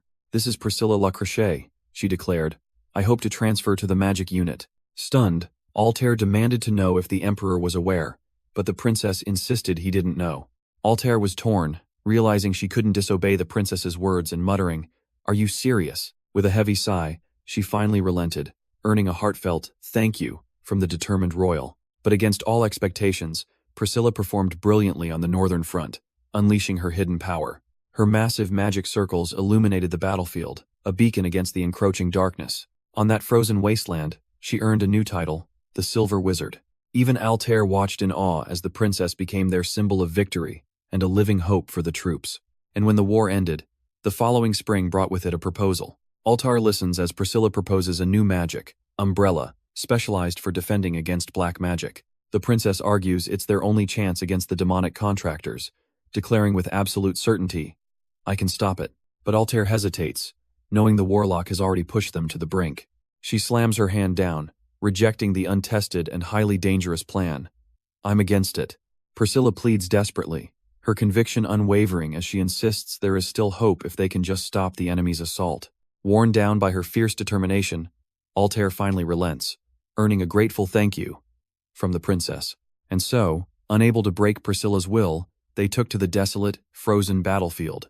The air on the front lines was unusually cold, a miserable landscape for such a desperate gambit.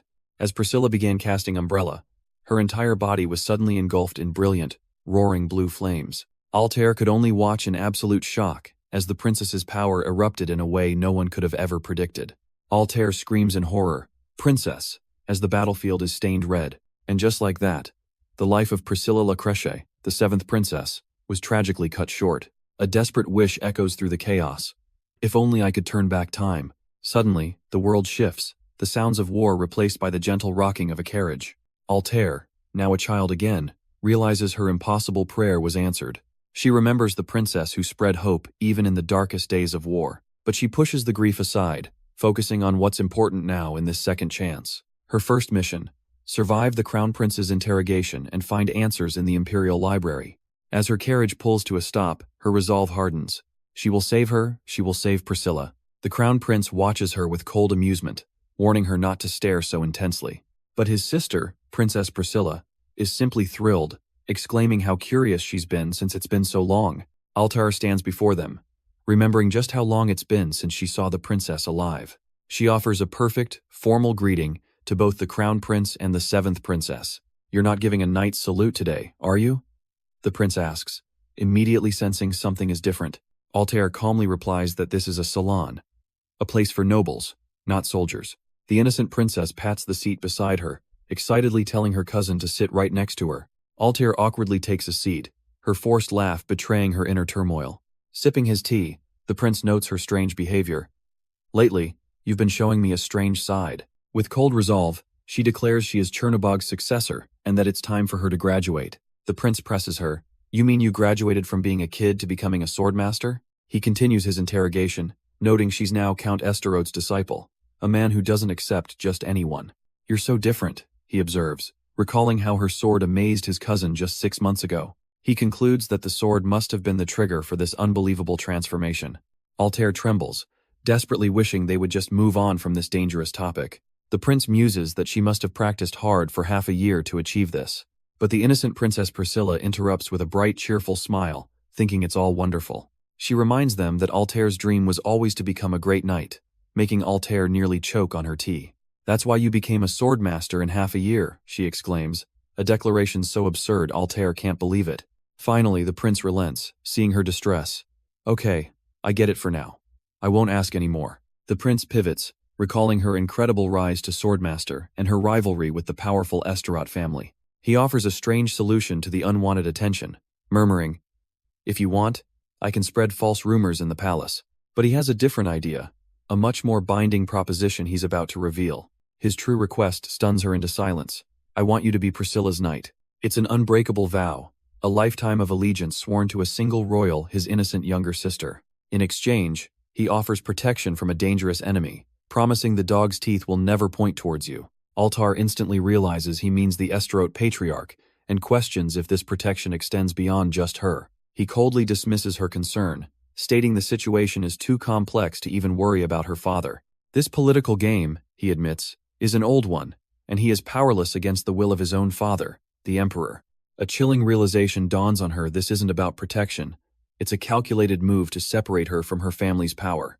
Altair is shocked, realizing this political trap mirrors her past life, but she tells the prince not to misunderstand her reaction. He clarifies this isn't an invitation, but insurance against a potential threat he sees in her family. She cuts straight to the heart of it, asking if he's worried her family will rebel, but then immediately silences the conversation. The crown prince coldly warns her, "Don't cross the line, Altair Chernobog." Suddenly, the tension shatters as royal guards draw their swords and move to apprehend her. But Altair doesn't flinch, meeting the prince's icy gaze with her own unyielding stare. Just then, the young Princess Priscilla rushes in, begging her brother to forgive Altair for her boldness. He sighs in frustration, remarking to his sister that their cousin is incredibly hot-tempered. With the tension broken, the prince dismisses her, but just as she's about to leave, he calls her name one last time. The little princess timidly adds that Altair doesn't have to accept the offer if she doesn't want to. Altair pauses, her resolve wavering for just a moment. But she quickly hardens her expression, assuring the princess that everything is fine. Turning to the prince, she asks for time to consider his offer, and he coldly dismisses her. As she walks away, a decision solidifies in her mind. I am Princess Priscilla's knight. She knows that by pledging allegiance to the princess, she gains the protection of the entire royal family. This is no ordinary title, but a special position of immense power that is the envy of all nobles. The political weight of this choice is massive. She will now stand with the emperor, not the aristocratic faction. This single move will pit the next generation of Chernobog against their own family, shifting the balance of power. Yet, regret already haunts her steps as she wonders why she couldn't refuse, vowing not to become his chess piece. Because a vivid memory from her past life returns the day the princess died, a tragedy she now believes she could have prevented. She recalls her debt to the princess, a person unusually pure for the corrupt royal family. With renewed determination, she vows, "In this life, definitely, I'm going to create a different ending." Her mission begins inside the vast and silent Imperial Palace Library, a place filled with forgotten knowledge. She takes a moment to orient herself, the familiar sight triggering memories from her past life. But she's not here for just any book. She's desperately searching for the hidden, forbidden area. Relying on fragmented memories, she walks the grand halls, certain it was somewhere around here. Suddenly, she stops beneath a grand chandelier, a flicker of recognition telling her this must be the place. But her path is blocked by a powerful magic barrier she had completely forgotten about. Realizing this is a huge problem, she desperately wonders who she could possibly ask for help. Just then, two figures walk past, and to her dismay, one is the Crown Prince himself. As the Crown Prince walks by, his aide mentions that some wizards make contracts with the devil. Hiding nearby, Altair overhears their conversation, hoping she wasn't spotted. But the prince finds the idea of amplifying an aura ridiculous, since it's a power born from the body itself. So you're telling me to believe that a 12-year-old girl became a master overnight? He scoffs. Frustrated by the lack of answers, he cuts off his aide's explanation with a sharp command. Keep looking for the records, he orders, granting his man full access to the forbidden area with a flash of magic. Instantly, the glowing chains sealing the ancient doorway shatter and dissolve into nothing. From her hiding spot, Altair watches in shock, realizing the barrier has finally been lifted. This is her one chance, and she knows she has to follow them inside. Slipping into the secret archives, she feels like a thief, wondering if Ahin Esterode is truly the devil they spoke of. Yes, Your Majesty, I'm almost sure, the aide's voice echoes, as Altair listens in from the darkness. The Crown Prince stiffens, the weight of the accusation hanging heavy in the forbidden archives. Almost? Tehran scoffs, questioning if there's any possibility that the boy isn't a monster. His aide reveals the truth might lie with Ahin's mother and a demonic bloodline from a place called Gehenna. Frustrated, the prince realizes they have no concrete proof, only a terrifying possibility. But the aide can only apologize, admitting that all research on demons is slow and shrouded in mystery. Unfazed, the prince gives a chilling order to uncover everything, and to do it in absolute secret. Altair remains hidden as they leave, knowing such a secret investigation is a near impossible task. But the prince coldly cuts him off, declaring, I don't want to hear any excuses. As the sound of their footsteps fades, Altair realizes her chance has finally arrived. Her heart pounds as she realizes they're gone, wondering what terrible secret the Crown Prince revealed. His chilling words echo in her mind. Ahin Esterot must certainly be the devil. And with dawning horror, she understands the terrifying implication of that statement. The Crown Prince had already guessed Ahin's true identity a long, long time ago. She realizes he must have known even before Ahin's original death sentence in her past life. But a chilling question remains. Why didn't he just expose him from the very start? She clenches her fist, arriving at a cold, calculating conclusion. Because Ahin is useful to him, the prince plans to use him as a weapon and then discard him, a fate she absolutely cannot allow. Shaking off the thought, she scans the forbidden shelves, finding only books on human sacrifice and black magic. But then, her search finally ends as her eyes lock onto the one she needs, whispering, Found it. She finally holds the book that might save Ahin, a forbidden text on the classification of devils. It reveals demons are the highest-level monsters, formless entities who treat humans as mere servants. They appear before their prey in an attractive form, a perfect tool for seduction and manipulation. The words echo in her mind, and a chilling realization begins to dawn on her. Ahin was born male, she thinks. Does this mean his prey is a woman? Frantically, she devours the text, desperate to understand what else the book might reveal. She reads about the different species, Ishnog, the brainwasher, Sigan, the seer, and Asteg, the soul eater. Surrounded by forbidden knowledge, she realizes there are many different types of demons, each with their own terrifying power. Then, connecting the pieces from her own experience, she comes to a terrifying conclusion about his true nature. Ahin is an Ishnog, a demon with powerful brainwashing abilities, a truth she understands from personal experience. She remembers it clearly, the moment she personally experienced Ahin's terrifying brainwashing ability. Back then, she was completely fascinated by him, a dangerous and undeniable pull she couldn't ignore. But she knows it's just intuition. There's still too little concrete information to prove her theory. Frustrated, she realizes the book is too damaged and wonders where else she can possibly find answers. Her eyes drift upwards to another section of the library, deciding she'll have to search there soon. Suddenly, a strange sound catches her attention, forcing her to turn away from her research. She overhears two noble ladies gossiping loudly, one of them suddenly exclaiming, "Oh my, who is this?" The ladies are fawning over her, calling her a lovely young lady, much to her internal confusion.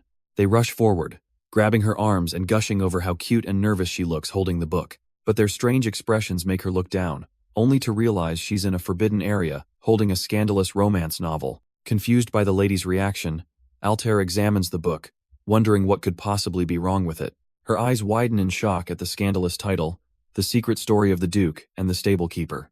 A horrifying realization dawns on her: the only duke in the empire is her own father. I must ask him when I return home, she resolves, her mind racing with suspicion and doubt.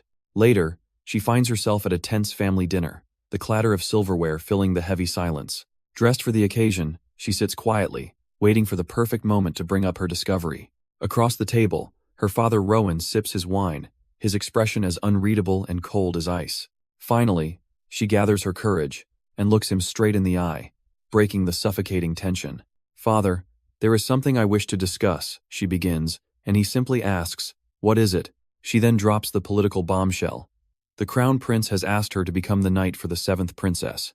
Her father's fist clenches in silent fury upon hearing the crown prince's name.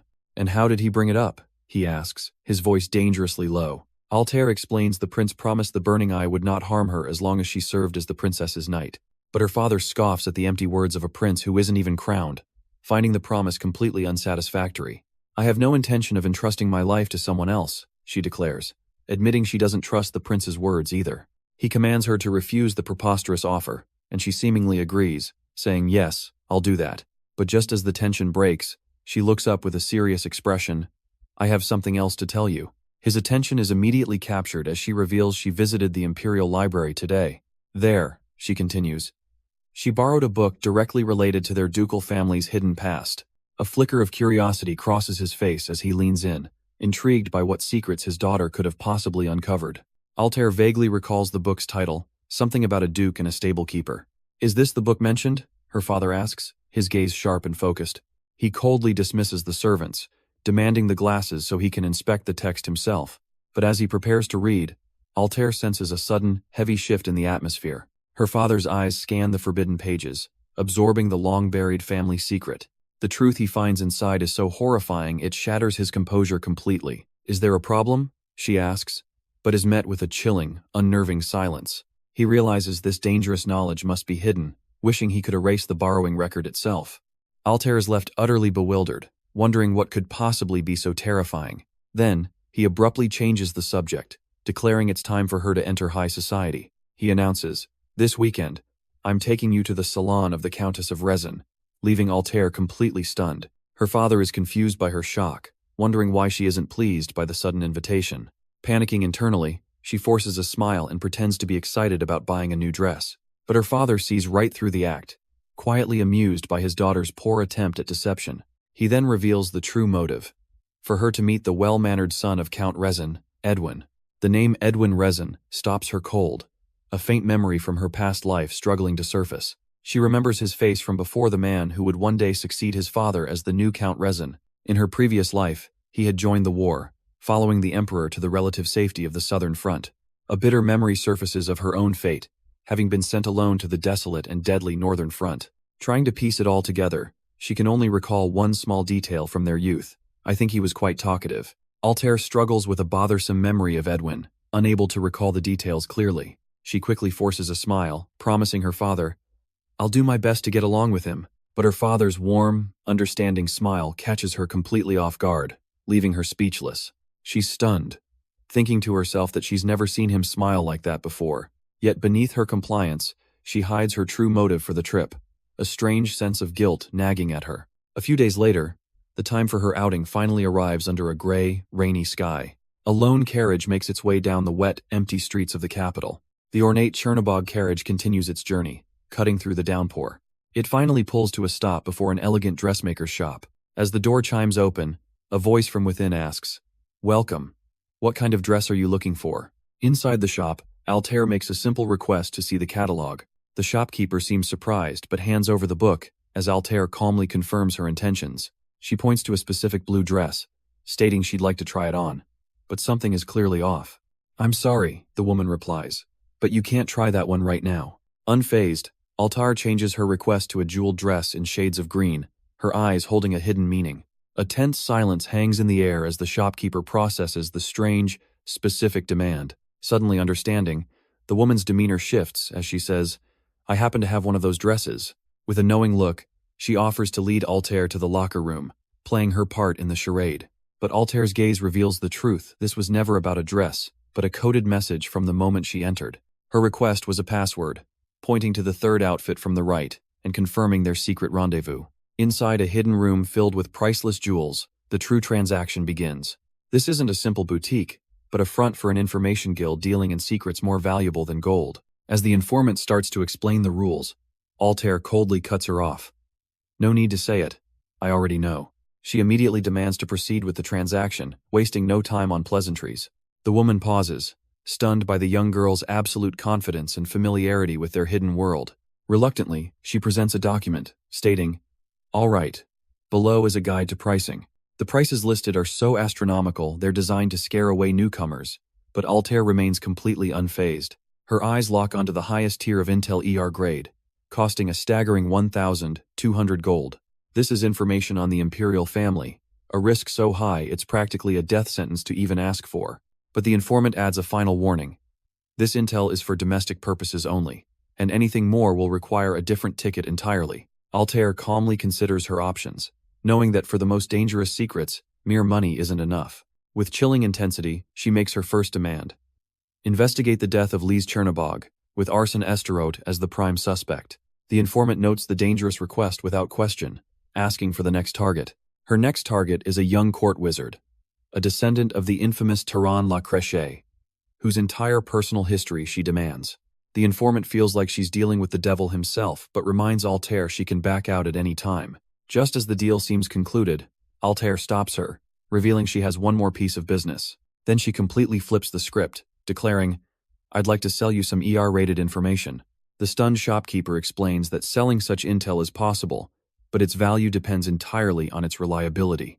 Unfazed, Altair simply says, "Okay," as she prepares to prove the information's worth right then and there. The informant is left speechless, realizing this child isn't just a buyer of secrets, but a terrifying source. To prove her information's worth, Altair reveals her most dangerous secret, herself. In a flash of blinding light, she unleashes the undeniable aura of a swordmaster, a power that shouldn't exist in a child. With a chilling gaze, she simply asks the informant, "Is this enough?" The shopkeeper is left completely frozen, stammering as she realizes the terrifying truth of who she's dealing with. Recovering, she accepts the intel with a reliability of 100, her voice trembling. But since they already possessed a weak rumor, she offers only 60% of the value, leaving Altair to wonder who else is watching her. The deal is struck, and Altair coolly instructs her to calculate the down payment for the investigations. With her secret business done, she casually decides to buy a dress, maintaining her innocent cover. But as she looks out the window, her mind is already racing, knowing she cannot afford to stay still. 2 days later, the Empire's knights gather in a massive arena, their intense training hinting at a looming conflict. With determined steps, she walks onto the academy training grounds. Finally, she thinks, it's the day to observe the swordsmanship class. She's been waiting for this moment, planning to confront Aheen as soon as it ends. Greeting the other students, her calm demeanor hides a burning resolve. She inwardly celebrates her new sword, Animus, a powerful gift from her father. The magic blade rests at her hip, its blue aura a sign of immense power. Even with memories of legendary weapons from her past life, she knows none compare to this masterpiece. But a cold voice suddenly shatters her pride, dismissing her treasured gift as a mediocre sword. It's Aheen, questioning why her father would give her such a plain blade when a sword is a knight's very life. He even pulls her hair, his casual mockery infuriating her beyond words. Seething from Aheen's insult, Altair is suddenly stopped by an attendant before she can make a scene. He informs her that the crown prince and matriarch haven't arrived, a delay that completely disrupts her plans.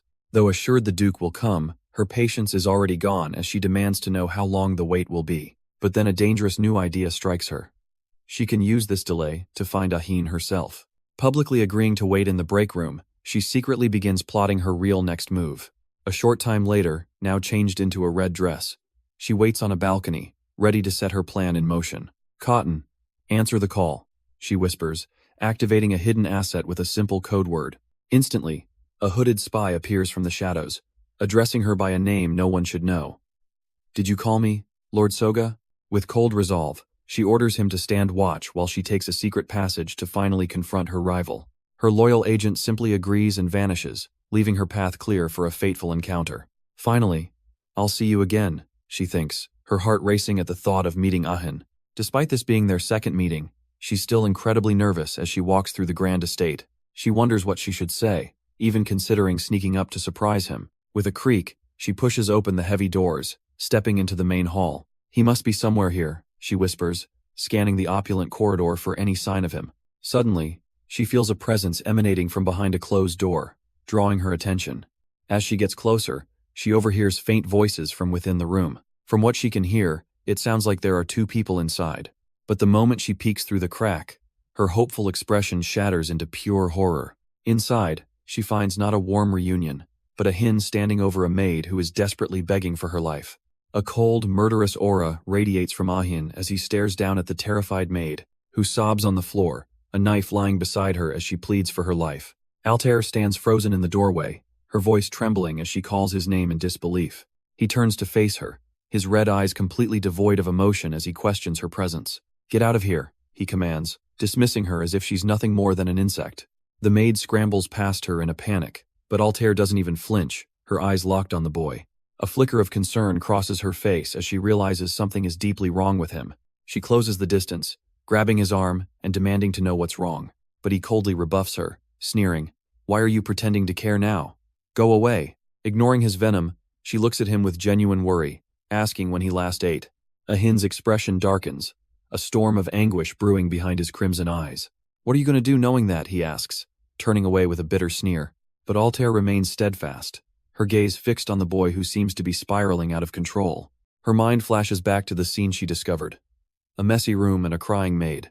She realizes this must be the result of his uncontrollable power. When she asks if he used his abilities, he erupts in fury, screaming, "I didn't do anything." He clutches his head, shouting that everyone thinks he's a monster as she tries to de-escalate. Then, she drops a bombshell with chilling calm.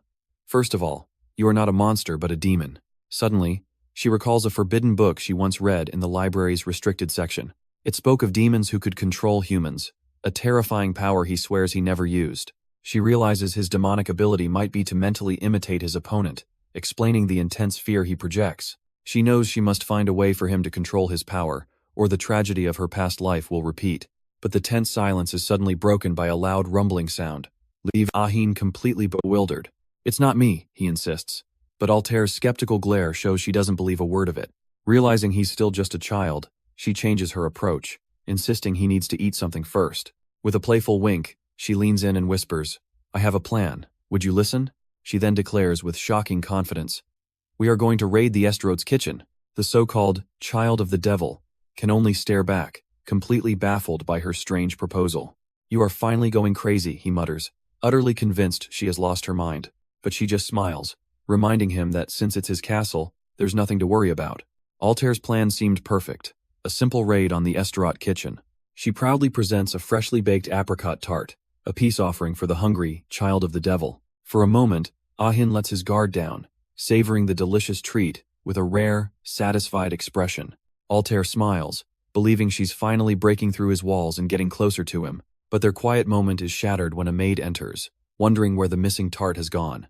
Panic erupts among the staff as they realize a dessert is missing and they have nothing to serve. The maids scramble to find a replacement, their hurried footsteps echoing through the kitchen. Suddenly, Altair shoves Ahin into a dark cabinet, but he panics, yelling, "You, get away from me!" Trapped in the darkness, she desperately tries to silence him as a maid outside asks, "Where is that sound coming from?" The maid's suspicion grows as she nears their hiding spot, just as another staff member angrily demands the dessert tray. "Enough with the excuses," the head maid snaps, demanding a replacement dessert right away. The terrified maid scrambles through the kitchen with a tiny cake, desperate to appease her superior. Just as she leaves, the kitchen falls silent, the immediate danger seemingly over. But suddenly, the cabinet bursts open, and Altair and Ahin come tumbling out onto the floor in a heap. Mortified by their clumsy escape, Altair quickly parts ways with a stunned Ahin. Her escape is cut short when a voice calls out, "Princess." An aide informs her that the crown prince has been searching for her and summons her to the living room. With a grim resolve, Altair agrees, thinking to herself that the time has finally come. She approaches the grand doors, apologizing for the long wait before entering the lion's den. Inside, the cold and calculating crown prince, Turan, awaits her arrival. Ahin waits in tense silence, a dark presence in the ornate room. Altair enters, her suspicions seemingly confirmed as she thinks, "Yes, as I thought." The Crown Prince immediately notices her disheveled state, asking, "Cousin, what happened?" She deflects, nervously inquiring if he has been waiting long for her. "I waited because I had something to tell you," he replies, his tone leaving no room for pleasantries. Altair is shocked when he suddenly announces he can no longer attend their swordsmanship lessons. Turan calmly confirms that it will be difficult for a while, his decision absolute. Sensing the gravity of the situation, Ahin finally speaks, asking if there was an issue in the palace. The prince reveals a political crisis. A key figure nurtured by the regent has betrayed them, intercepting crucial taxes. With dawning horror, Altair realizes exactly who he's talking about, Baron Karl. The prince looks at her, his voice low. "You must have been very angry." He confirms his own fury, revealing he had already reduced the southern trade taxes over a year ago. But a protest letter from the merchant union just arrived, claiming the taxes haven't changed at all. Altair immediately understands Baron Karl was pocketing the difference, and the prince grimly confirms it. Simply punishing the Baron isn't an option, as the situation is far more complicated. Her eyes narrow, sensing the deeper political crisis that is now unfolding. "There's more to it, isn't there?" she asks, demanding to know. He admits they see it as just another empty apology, forcing him into a delicate diplomatic position. Altair correctly deduces that radicals have already seized public opinion, with riots now a real possibility. The prince's face darkens, the weight of an impending rebellion resting squarely on his shoulders. The crown prince turns his attention to the young lady, ready to test her knowledge. He praises her keen political insight, causing Altair to realize she's revealed far too much. The prince wonders aloud how she could possibly know such things, dismissing the idea her father told her. Flustered, she quickly fabricates a story about remembering a similar situation from the southern kingdoms. But he knows such incredible insight from a 12-year-old is nearly impossible to believe. Still, he's impressed, musing that she is truly fit to be the crown princess of the empire. From the shadows, however, Ahin watches critically, stating, "She still has a long way to go." In his eyes, no matter her power or knowledge, she is still just a child. The prince smirks, turning to him. "Indeed, she still doesn't meet the teacher's expectations, huh?" Altair's expression betrays her true feelings, wondering if her disgust was really that obvious. The prince notes her clear dislike, musing that even he would feel hurt by such a raw reaction. But Ahin cuts in, coldly asking what can be done if she simply doesn't want the position. "It's not like that," she blurts out, desperately trying to backtrack from her political misstep. He leans in with a predatory smile. "So, there's a chance you'll agree to be my consort?" Stunned by his twisting words, she can only ask why he would interpret her denial that way. The prince casually explains that in his position, he must constantly gauge who likes him and who doesn't. With the test seemingly over, he decides to leave the jokes aside and announces his departure. He then commands Ahin to stay with his pupil, leaving the two of them alone in the tense aftermath. Left alone after the prince's departure, Altair's expression hardens as the door clicks shut. "Let's head straight to the training grounds," she declares, her resolve now unshakable. As they walk through the silent, opulent halls, her thoughts begin to spiral. She knows the crown prince is a ruthless man who will do anything for political gain. His sudden proposal must be for the same reason, but she can't quite grasp his true aim. In their past lives, they despised each other, and she realizes everything went wrong since the apricot tart incident. They finally arrive at the vast, empty training ground, the stage set for their confrontation. Ahin smirks, his eyes glinting with challenge. "It looks like you've finally brought a proper sword." "Of course," she retorts, revealing the glowing blade Animus, a gift from her father and the finest sword.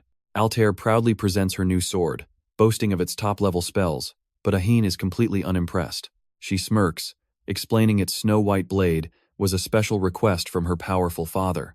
But the moment their duel begins, she's blown back by an unbelievable surge of power from Ahin.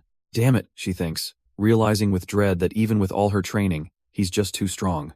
Their blades clash again, a torrent of blue and gold energy erupting as she desperately tries to hold her ground. Even using her full aura, every impact sends shivers through her body as she questions if he can even be defeated. With her strength failing, she cries out that she can't hold on any longer as his blade presses down. Suddenly, a frantic voice cuts through the tension as a knight rushes onto the training grounds shouting for his lord. He delivers the shocking news. There's an alert for monster appearances on the island. Ahin and Altair immediately demand the location and composition of the monster legion that has suddenly appeared. The knight reveals it's an unknown type, with an intermediate-level monster leading the charge as Ahin prepares to move out. But the vice-captain tries to stop him, suggesting they must call off the training for the day. Altair steps in, trying to protest the decision to halt everything. He firmly explains the protocol, Any monster of intermediate level or higher requires an immediate, full-scale response from the knights. Leaving her behind, he orders her to remain within the mansion walls until the alert is lifted. Alone, a chilling memory surfaces. This exact monster attack happened in her past life, an event she had almost completely forgotten. She recalls how her experience with high-level war monsters made her underestimate the true danger of these intermediate threats. Then, a crucial detail hits her. With the knights deployed, all the watchers inside the mansion have also vanished. Suddenly, a terrifying vision from her past life flashes before her eyes. A moment of chaos where she screamed out his name. Ahin. A confused Ahin wonders why she suddenly appeared, as they had just met. But in this memory, a younger Altair eagerly invites him. Ain, shall we go on our treasure hunt? Their destination was Lake Larak, a place located near the academy. Meanwhile, knights were already sweeping the area, searching for the last unconfirmed monster. Hiding in the bushes, Ahin recognizes the elite Golden Eagle Knights and Capital Defense Forces. Altair calmly notes that the knights will be camping out by the lake. So, that means my father is there, right? Ahin asks with a worried expression. He steels himself, asking if they are ready to begin their mission. She explains they will learn to control the situation, but he asks who she means, pointing to himself. Seriously? He asks, as she reveals her theory. Monsters will obey his words more than any humans. Altair playfully dismisses his concern, insisting, I told you, I'm not a demon. But Ahin's mind flashes to a fiery ruin as he wonders what it even means to be one. He calls her delusional, unable to believe her wild theory about his powers. Yet, he admits his mood feels strange, recalling how the servants at the mansion seem to avoid him. He realizes with a start that Altair is the only one who isn't afraid of him. Suddenly, she grabs his arm, shouting, wait! As she pulls him forward through the trees, whispering urgently, please don't move. Hush.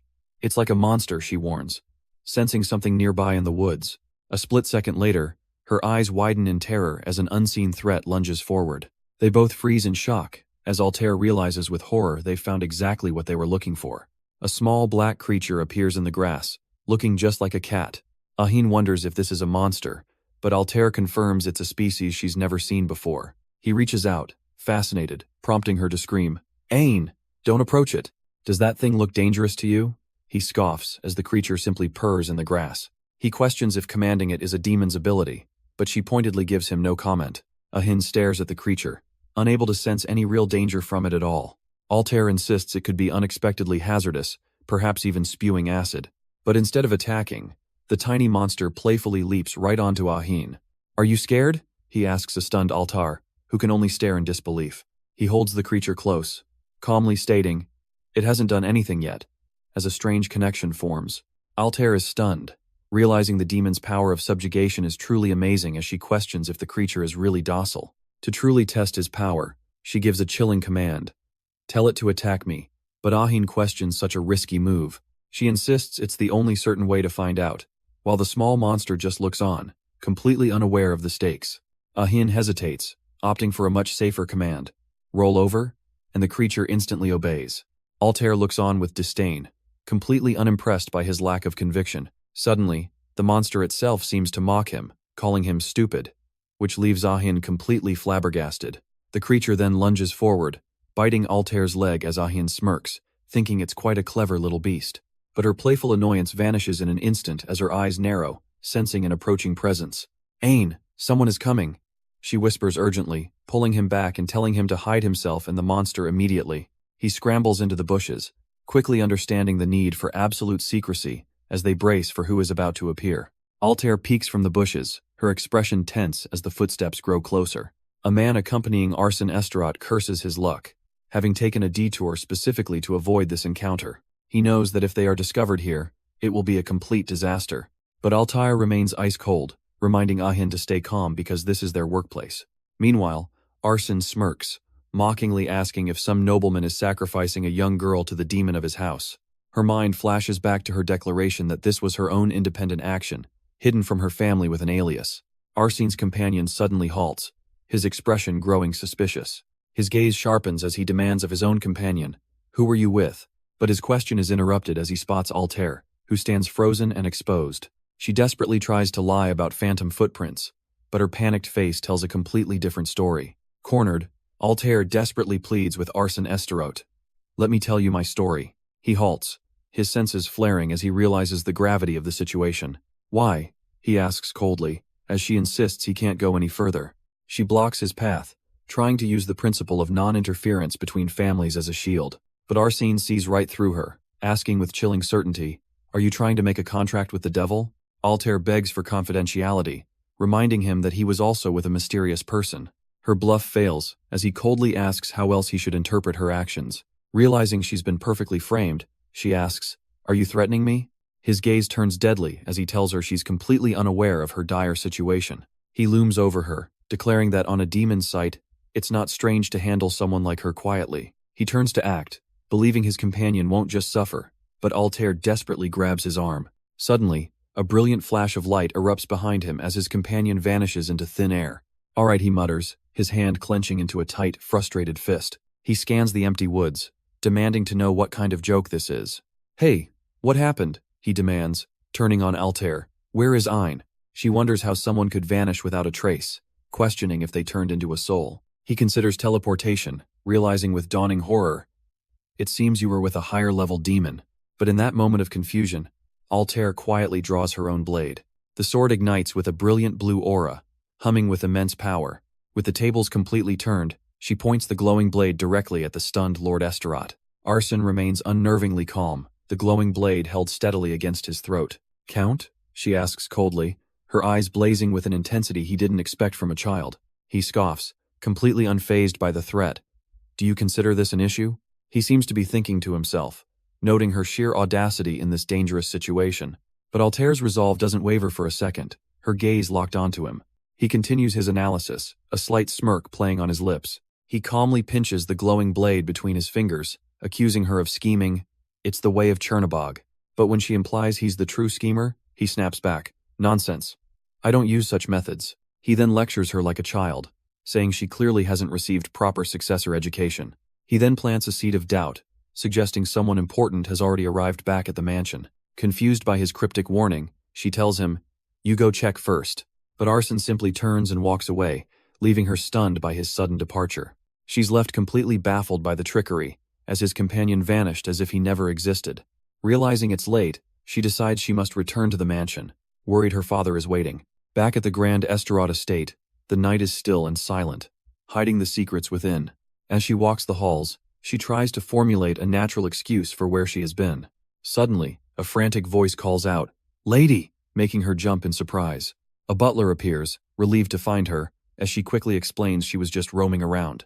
He wastes no time, grabbing her arm and urgently insisting, "Please come to the reception room quickly." Her heart sinks as she's dragged toward the ornate doors, realizing who must be waiting for her. The butler announces her arrival as she stands frozen in the doorway. Inside, Arsene Astaroth greets her coldly. "You finally came back." But sitting beside him is Ahin, who smirks and taunts her. "Did you crawl your way here?" Completely stunned, she can only wonder what on earth is happening and how he got involved in this mess. Ahin explains that his father grilled the guards to bring her back when she couldn't be found. And then, he sighs with annoyance. "I got dragged along instead," leaving her utterly confused. Arsene suddenly cuts in, scolding his son for his blatant lack of fundamentals in their first meeting. Ahin bristles at the insult, demanding to know what he means while trying to usher Altair outside. Sensing the escalating tension, Altair quickly suggests, "How about we all go back now?" But Arsene isn't finished, turning his sharp gaze on her and demanding, "Where on earth have you been wandering until now?" Altair quickly lies, claiming she and Ahin simply got lost exploring the maze-like mansion. But Arsene sees through the flimsy excuse, asking why Ahin returned alone if they were together. Ahin immediately throws her under the bus, claiming Altair insisted on exploring the mansion with him. With a loud crash, Arsene slams his cup down, startling Altair as he shouts, "You insisted?" His glare intensifies as he sarcastically asks if she thinks she's the master of her own family's mansion. The scene shifts to Princess Priscilla, who had a keen interest in swordsmanship and attended observation classes. She watches in awe as a brilliant display of sword aura lights up the training grounds. Completely captivated by the raw power on display, she can only whisper, "Wow." She turns to her escort, excitedly asking, "Did you see it?" while being warned to stay back. Then she proudly declares, "She is a real swordmaster, my cousin Altair," revealing the source of the immense power. Back at the Grand Estate, the truth of Altair's power is finally spoken aloud. An escort confirms the unbelievable sight, declaring, "She is a real swordmaster, my cousin Altair."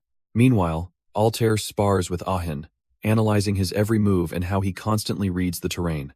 Seeing his flaws, she thinks with cold determination, "I will fix it myself." Ahin watches her, a flicker of intrigue in his eyes as he realizes, the lady is truly peculiar. He tries to lecture her on the weaknesses of new swordsmen, but Altair simply plays along. Deciding to end the session, Ahin dismisses her, telling her to go inside and rest. Suddenly, Princess Priscilla runs over, beaming with excitement and shouting, "Altair, you're awesome." Altair smiles warmly, promising to support her cousin's newfound dedication to the sword. But when Priscilla asks for a match, Altair gently refuses, explaining that a real spar carries the risk of serious injury. Princess Priscilla proudly introduces the capable assistant director, Lord Emrys. She boasts to the knight that with Altair's excellent skills, she will be a great help to him. Emrys is left completely flustered, realizing he's just been put in his place by a young girl. But as Altair leaves, she leans in with a chilling threat meant only for him. The terrified knight can only agree as she smiles, ready to go find Ahin. She finds him on a balcony, immediately panicking that they're on the Countess Esterot's estate. Why worry about getting caught? Ahin scoffs, knowing he's trapped no matter where he is. Altair coldly questions his obedience, reminding him that submitting to the demon is part of his power. His crimson eye flashes, a silent and dangerous acknowledgement of her words. "Understood," she whispers, warning him to be careful not to get caught. Ahin approaches with a cat, announcing he came to ask her something important. He casually lounges back, feigning disinterest as she questions his motives. "Tell me in detail," she demands, wanting to know exactly what happened at the shore of Lake Lirac. She presses further, asking him to explain his sudden and mysterious disappearance. "It's not that I disappeared," he reveals with a chilling seriousness. "I have transformed." Altair's eyes widen in utter shock at the impossible confession. Composing herself, she gestures for him to sit down and explain everything from the beginning. He recalls the dangerous situation back then, a moment that could have exposed everything to his father. But suddenly, he confesses, "I feel like my existence will disappear, like boundaries are crumbling." He realizes with dawning horror that he could have been transformed into something else entirely. Ahin reveals, "That's when, in an instant, I turned into a butterfly," connecting the dots for a stunned Altair. "Right, it was me," he admits with a smile, while she recalls the tales she's heard of demons transforming. She wonders if it's truly possible for them to become alluring individuals or creatures with black fur. Altair presses for details, asking how he managed to return to the mansion in such a state. He explains he simply sat on a cat's head, which zipped him back to the estate in an instant. But returning to his original form was a complete mystery. It just happened when his mind suddenly cleared.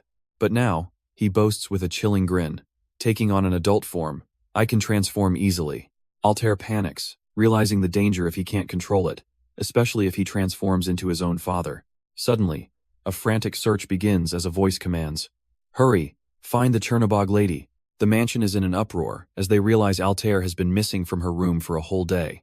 Altair panics, realizing that if Ahin's adult form is exposed now, everything is over. She confronts him, stressing just how risky his current appearance is with the entire mansion on high alert. "I'll divert their attention," she commands, ordering him to change back or hide no matter what. The terrified boy can only agree, understanding the immense danger they're in. She then escapes through a hidden passage, certain the search party can't follow her here. But even she is stunned to find a secret door in a mansion she thought she knew. Stepping through, she enters what seems to be the oldest, most forgotten part of the entire estate. Her brief moment of awe is shattered by a faint, unsettling sound from the darkness. A scratching noise echoes from behind a wall, and she instantly draws her sword. She stands ready for battle, realizing with a chill that she is not alone. A sudden vision crashes into her mind as she whispers, "What is that?"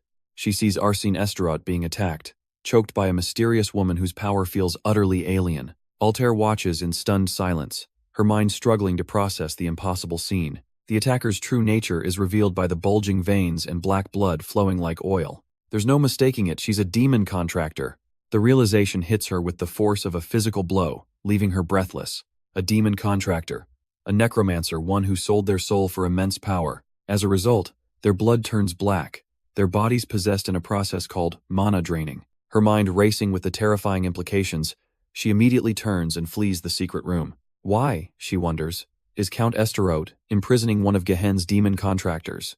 Her mind races with horrifying possibilities as she flees the secret chamber, wondering if the Esterots are colluding with demons. She knows if this secret gets out, the entire family will be burned at the stake for heresy. Realizing she could be discovered at any moment, She knows she has to get out of there immediately. Cautiously, she peeks around the corner, planning her escape route through the sprawling mansion. With no other choice, she leaps from a high window, hoping it's far enough to go unnoticed. She lands safely in the bushes, taking a desperate moment to catch her breath. But her relief is short-lived as a familiar voice calls her name. It's her father. To her horror, he's not alone. Armed knights surround them, their presence a chilling mystery. "Take her away," he commands coldly, ignoring her desperate cries as the doors slam shut. Now, she's a prisoner in her own home, ordered to reflect on her recklessness. In the end, Altair was forbidden from going out indefinitely, a punishment for her reckless infiltration. Trapped in her lavish room, she can only sigh, her mind consumed by the events at the Esterod estate. She worries for Ahin, wondering if the boy with demonic power managed to return safely. Her thoughts then turn to the small monster she left behind, praying it wasn't discovered during the chaos. And what of the vision she saw the demon contractor attacking arson? The news remains silent. The papers only speak of political clashes and the humiliating article about her father capturing her. But her confinement is suddenly interrupted by a knock. Her Highness, Princess Priscilla, has arrived. Over tea, Altair apologizes for her disappearance, offering to become the princess's swordsmanship instructor to make amends. Priscilla slams her hand down, shocking her with a sudden declaration. "I'm done with all that sword stuff." "Pardon?" Altair stammers, completely stunned as the princess confirms she's never doing swordsmanship again. Altair is completely baffled, asking, "What on earth do you mean?" Priscilla recalls the grueling training, repeating the same move hundreds of times until her arms ached. She complains about getting dirt in her hair, declaring with a pout that swordsmanship is simply no fun. But Altair remembers a critical fact. In her past life, Priscilla was as clumsy as she was a genius in magic. A thought strikes her: if Priscilla starts magic early, could the Empire's entire history be rewritten? Seizing the opportunity, she suggests. In that case, how about learning magic? She praises its versatility and prospects, calling it a very promising path for her highness. But Priscilla reacts with pure horror, her face paling as she cries out, "Magic?" Altair is stunned by this unexpected reaction, wondering why she's so against the idea of becoming a magnificent mage. Priscilla shudders, explaining that the mage around her brother is creepy, and Altair instantly realizes she must mean Delphi. Altair recalls the Crown Prince's mage, Delphi, whose slick appearance always felt unsettling. She tries to explain that mages are wonderful beings, but Priscilla scoffs. "You got proof?" The princess stubbornly refuses, recalling her brother's advice to never believe anyone without proof. Altair seethes internally, cursing the Crown Prince for being useless in this life and the last. But then, a brilliant idea strikes her, and she confidently tells the princess, "I can show you." Her plan is simple. Have Ahin transform into a handsome mage to win Priscilla over, but she's suddenly called away.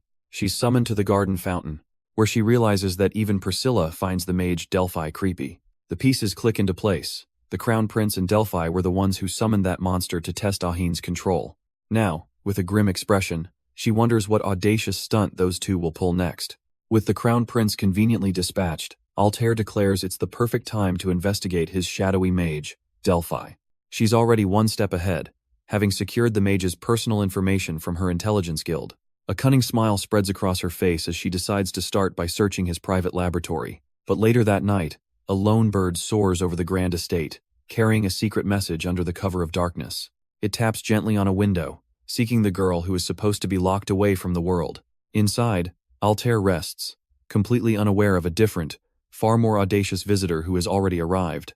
A soft sound makes her turn, her expression hardening at the sight of someone sneaking into her private chambers. But her annoyance turns to pure shock as she sits bolt upright, crying out, "Ahin?" The boy she's supposed to be protecting stands there with a smug grin, coolly asking, "Miss me?" A tense silence fills the gilded room, his impossible appearance here raising 1,000 dangerous questions. Altair immediately cuts to the chase, asking about the monster he left in his place. He calmly confirms he turned the creature into a copy of himself, a perfect decoy to fool his captors. She's internally stunned. Transforming another being is a power far beyond what any normal human could ever achieve. Her suspicious glare makes him ask, "Why are you looking at me like that?" But she quickly brushes it off as nothing. She then probes deeper, questioning if he has also mastered the ability to revert to his original form at will. He admits it was simple, though his father's interference nearly blew his cover and forced him to wait for his mana to recover. "I must have used a bit too much before you arrived," he confesses, admitting he was just fascinated by his own power. Altair listens with a thoughtful expression, absorbing every detail about the frightening potential of his demonic abilities. With a new plan forming, she declares it's time for them to leave together before the sun rises and their chance is lost. He asks where they're going, but she only hints at a greater purpose, stating, "Your role just happens to be very important." Ahin listens intently as Altair lays out their dangerous escape plan, his role being the most critical part. Their first obstacle is escaping the heavily guarded Chernobog estate, a fortress from which no one leaves without permission. The plan requires Ahin to use his demonic power to transform them, but his mana is already draining at an alarming rate. Taking the form of a butterfly, Altair knows that if her father catches her this time, all their plans will be ruined.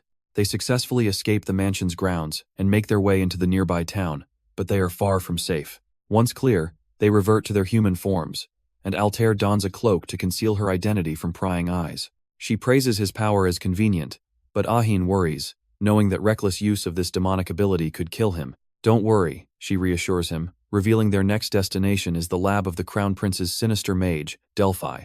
But Ahin is horrified to learn he must transform again, questioning if his mana can even handle the strain. He realizes they can't just ask to be let in, but the thought of another transformation pushes his demonic power to its absolute limit. "Let's hurry," Altair insists, pulling Ahin along as they race against the clock. They travel by carriage, moving swiftly toward the heart of their enemy's territory. As night falls, their transport finally arrives before a menacing, Gothic tower that looms in the darkness. From inside the carriage, Ahin points out their destination, confirming it's the mage's house. But Altair's plan is as insane as it is brilliant. They'll transform into cats to sneak inside. Pushing his demonic power once more, Ahin begins the transformation near the towering gates. In an instant, they become a pair of stray cats, the perfect disguise for their infiltration mission. They slip inside, only to overhear the slurred ramblings of what sounds like drunken guards. Peeking around the corner, they see the source of the noise, their expressions hardening at the sight. It's a room full of rowdy, undisciplined mages, a weakness they can exploit as long as they remain silent. Disguised as cats, the duo silently creeps through the mage's lavish and unguarded mansion. Altair inspects the library, but finds only ordinary books on mana management and white magic theory. Of course, she reasons, he wouldn't be stupid enough to leave suspicious materials in plain sight. But then Ahin freezes, his sensitive nose catching a foul, unidentifiable stench from upstairs. "Ahin, stop messing around and let's go," she scolds, and he reluctantly follows her lead. The trail leads them to a grand door, from which a strange, purple light faintly glows. She cautiously peeks inside, finding what appears to be nothing more than an ordinary bedroom. Suddenly, an intense flash of purple energy reveals the room's true nature, shocking her to the core. Their expressions hardening with resolve, the two cats now move with a shared, grim purpose. Her human form materializes in her mind as she finally understands, a secret room, so this is where it was. Inside the secret room, Delphi's voice echoes, mentioning a sinister plan for the upcoming hunting tournament. The two cats listen intently from the shadows, with Altair determined to get closer despite Ahin's fear of being caught. A chilling question hangs in the air. "You're confident you can control the monster, I assume?" Altair recognizes the cold voice, just as Delphi promises His Highness that this time he'll bring a familiar monster named Angra. The Crown Prince himself appears, vowing to use this chaos to snatch power from his own father, the Emperor. The full weight of their treasonous plot crashes down on Altair as she realizes the true stakes. Having heard enough, they make a swift escape, their carriage thundering down the dark streets. Back in their human forms, the tension of their near discovery is still etched on their faces. "We almost got caught," Ahin panics, scolding her for being so reckless when his transformation power was fading. But Altair cuts him off, her expression grim. "More importantly, I am now certain they are plotting something again." Ahin demands to know what she overheard, his voice laced with urgency. She pivots to a strange question about his father's attendance at the annual hunting tournament, leaving Ahin confused. Her logic is chilling. With his father and most of his men gone for the event, the Estrote Manor will be left practically defenseless. "I'm saying you will be in danger," she warns, revealing their plan to summon a monster and have it possess him. Once possessed, he would run wild on pure instinct, a perfect opportunity for them to expose his demonic nature to the world. But Ahin scoffs at the danger, his pride blinding him as he dares them. Let them try. Altair tries to reason with him as their carriage suddenly arrives at their destination. "This is my stop," he says, casually preparing to leave as if their lives weren't just threatened. Her patience finally snaps. "Ahin, this situation is no joke," she cries, stressing how easily everything could go terribly wrong. Left alone in the grand carriage, she sighs in exhaustion, realizing she'll have to forge a new plan herself to avert this disaster. A grand carriage rattles to a stop, its arrival marking a sudden shift in plans. As Altair recalls, this is the day she must visit the Marquis Lasson's estate with her father. Inside the opulent mansion, she reflects that it's been a long time since her last visit. Her father, Rowan, greets his host before turning to her, gesturing for her to follow. He places a firm hand on her shoulder, getting her full attention. Altair. The adults have important matters to discuss, he says, ordering her to spend time with the young Marquis. She's then pushed towards a boy her age, much to her visible annoyance. Internally, she fumes, questioning why her father insists she befriend this chatty boy. The flustered young lord can only stammer, "This way, my lady," as he leads her away. As they sit for tea, he tries to break the tense silence. "My lady, did you know?" The young Marquis proudly announces he's finally old enough to join the momentous National Foundation Day event. "You mean the hunting tournament?" Altair asks, and he eagerly assumes she's also interested. But her mind is elsewhere, recalling the Crown Prince and Delphi's sinister operation planned for that very day. Her dark thoughts manifest as a grimace, leaving the young lord completely bewildered by her sudden change. He leans in with genuine concern. "My lady, is something troubling you? You've seemed lost in thought." Snapping back to reality, she apologizes for her rudeness, admitting she let her feelings show too much. He kindly offers to listen, suggesting that sometimes answers come from the most unexpected people. "And just getting the burden off your chest can make you feel better," he adds with a gentle smile. Altair is stunned into silence, surprised that someone she dismissed as a fool could say something so profound. She then realizes his family's high rank means this conversation is a safe zone, far from the Crown Prince's ears. Deciding to trust him, she finally admits, "Actually, I have a friend." She explains that this friend is being targeted by powerful people, which leaves the young lord in stunned disbelief. When he assumes her friend must be a polite person, she can only offer a vague, thinking of the demonic boy. He instantly grasps the situation, realizing they plan to strike when his parents are away for the hunting tournament. With a sudden snap of his fingers, he declares he has a wonderful idea to save her friend. Altair is completely baffled by his quick thinking, stammering, "What? Already?" He beams, offering a simple solution she never considered. Why not just invite him to the hunting tournament? The sheer simplicity of his plan leaves her mind completely blank, wondering if she's been missing something obvious. He even offers to send the invitation in his own name, suggesting she should come along as well. But despite the perfect offer, she hesitates, needing time to think about the consequences of accepting his help. Despite her hesitation, the young lord simply says, "Please, take your time," but he quickly asks her to follow him for just a moment, a curious look on his face. As he leads her away, Altair feels herself getting swept up in events beyond her control. He brings her into a stunning gallery, explaining they commission a new painting each year for the hunting tournament. While the Chernobog and Esterot families draw the most attention, he boasts that his Lesson family also plays a major part. He then points to a massive empty frame, announcing it will soon hold the painting of his very first tournament. As he continues the tour, showing off portraits of previous generations, they walk down the hall. Suddenly, a faint sound from another room catches Altair's attention, making her pause. The young lord immediately signals for silence, whispering that the walls are thin enough to hear everything. And through the wall, they overhear a sinister conversation about getting rid of someone to ensure their silence. The men discuss a foolish woman's affair, a pawn in their grand scheme to fracture the empire. With this, a voice declares over a chessboard, a division in the emperor's faction is all but guaranteed. Altair's eyes widen in horror as she recognizes her own father's voice plotting treason. A chess piece slams down, sealing the fate of their unseen enemies with a single, decisive move. Frozen in fear, she can only wonder who their next target is. But the plotting suddenly stops as her father appears behind them, his voice cutting through the silence.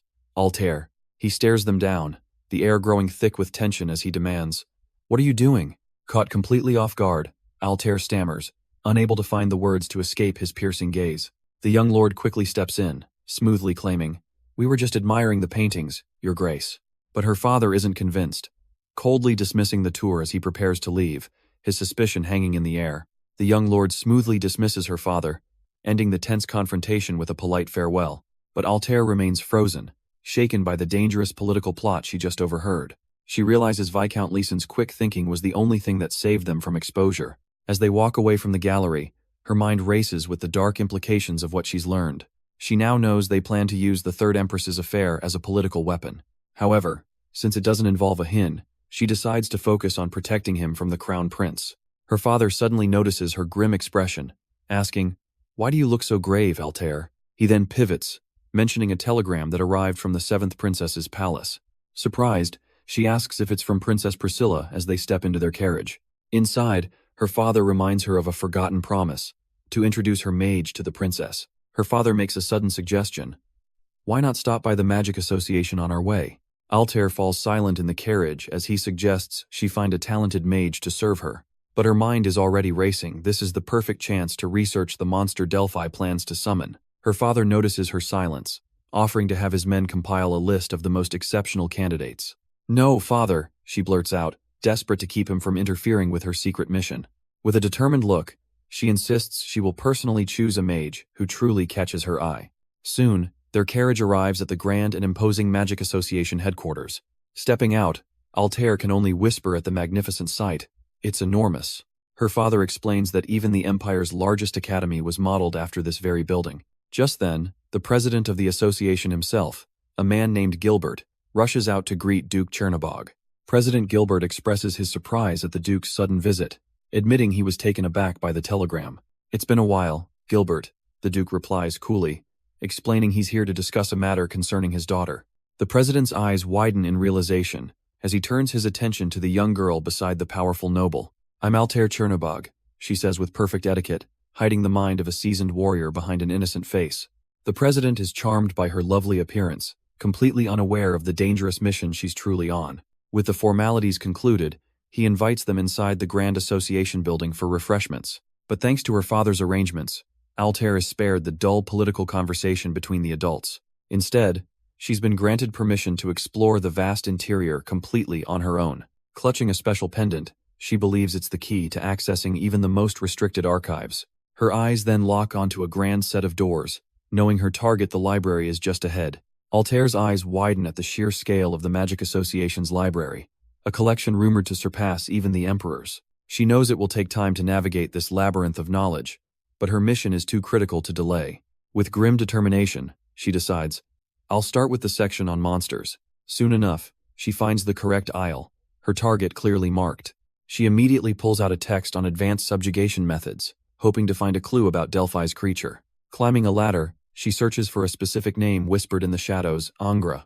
But the book is nowhere to be found, forcing her to wonder if the truly dangerous knowledge is hidden away. She refuses to give up, convinced that information on such a high-grade monster must be somewhere in this building. Just as her search hits a dead end, she peeks from behind a shelf and spots someone. It's the librarian, a man who might hold the very key she needs, and she resolves to approach him. The librarian stands amidst the shelves, his presence almost otherworldly, causing Altair to freeze in her hiding spot. She peeks out, completely taken aback by the man she's just discovered. Cautiously, she watches him from a distance, trying to figure out her approach.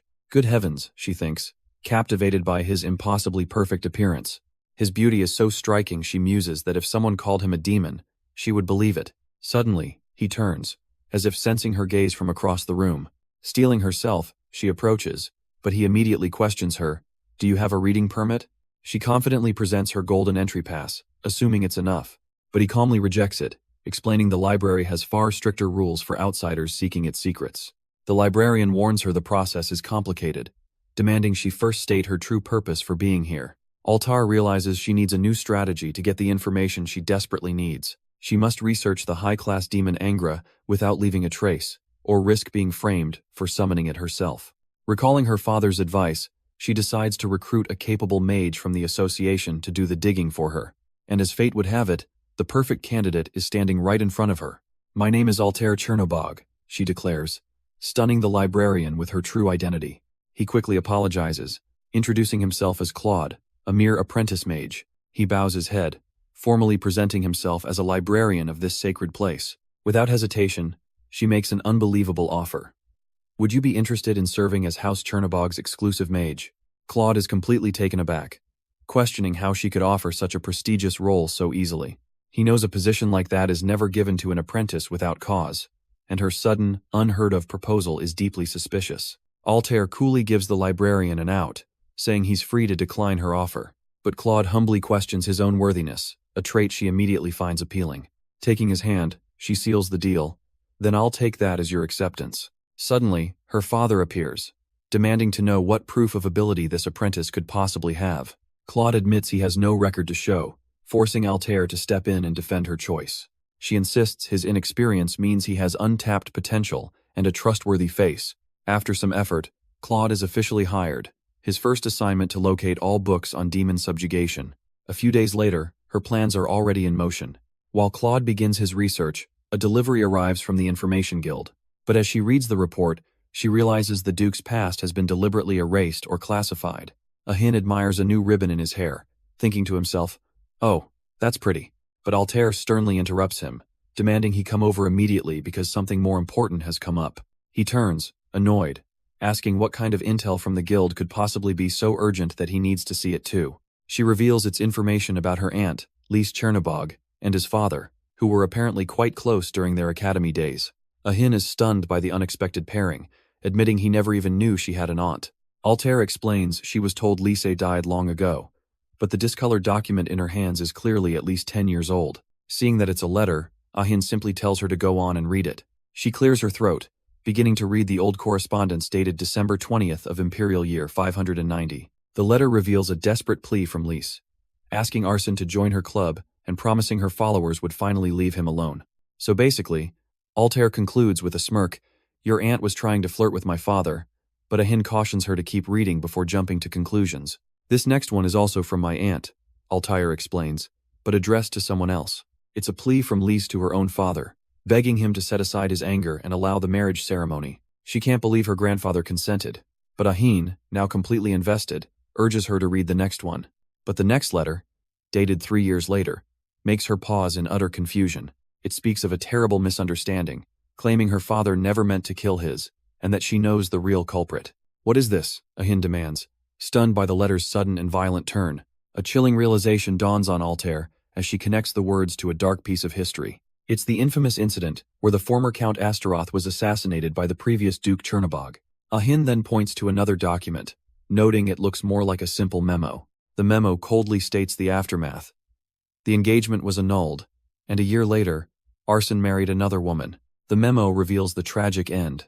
In Imperial Year 598, Lise Chernobog committed suicide.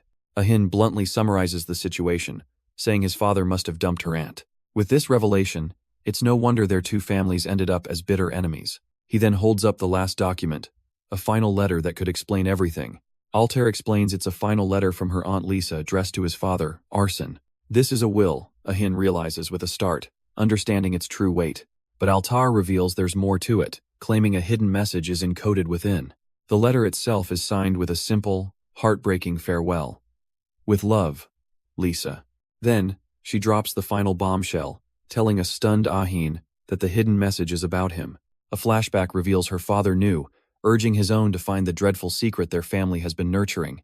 Ahin stares in confusion, demanding to know what dreadful thing she's talking about.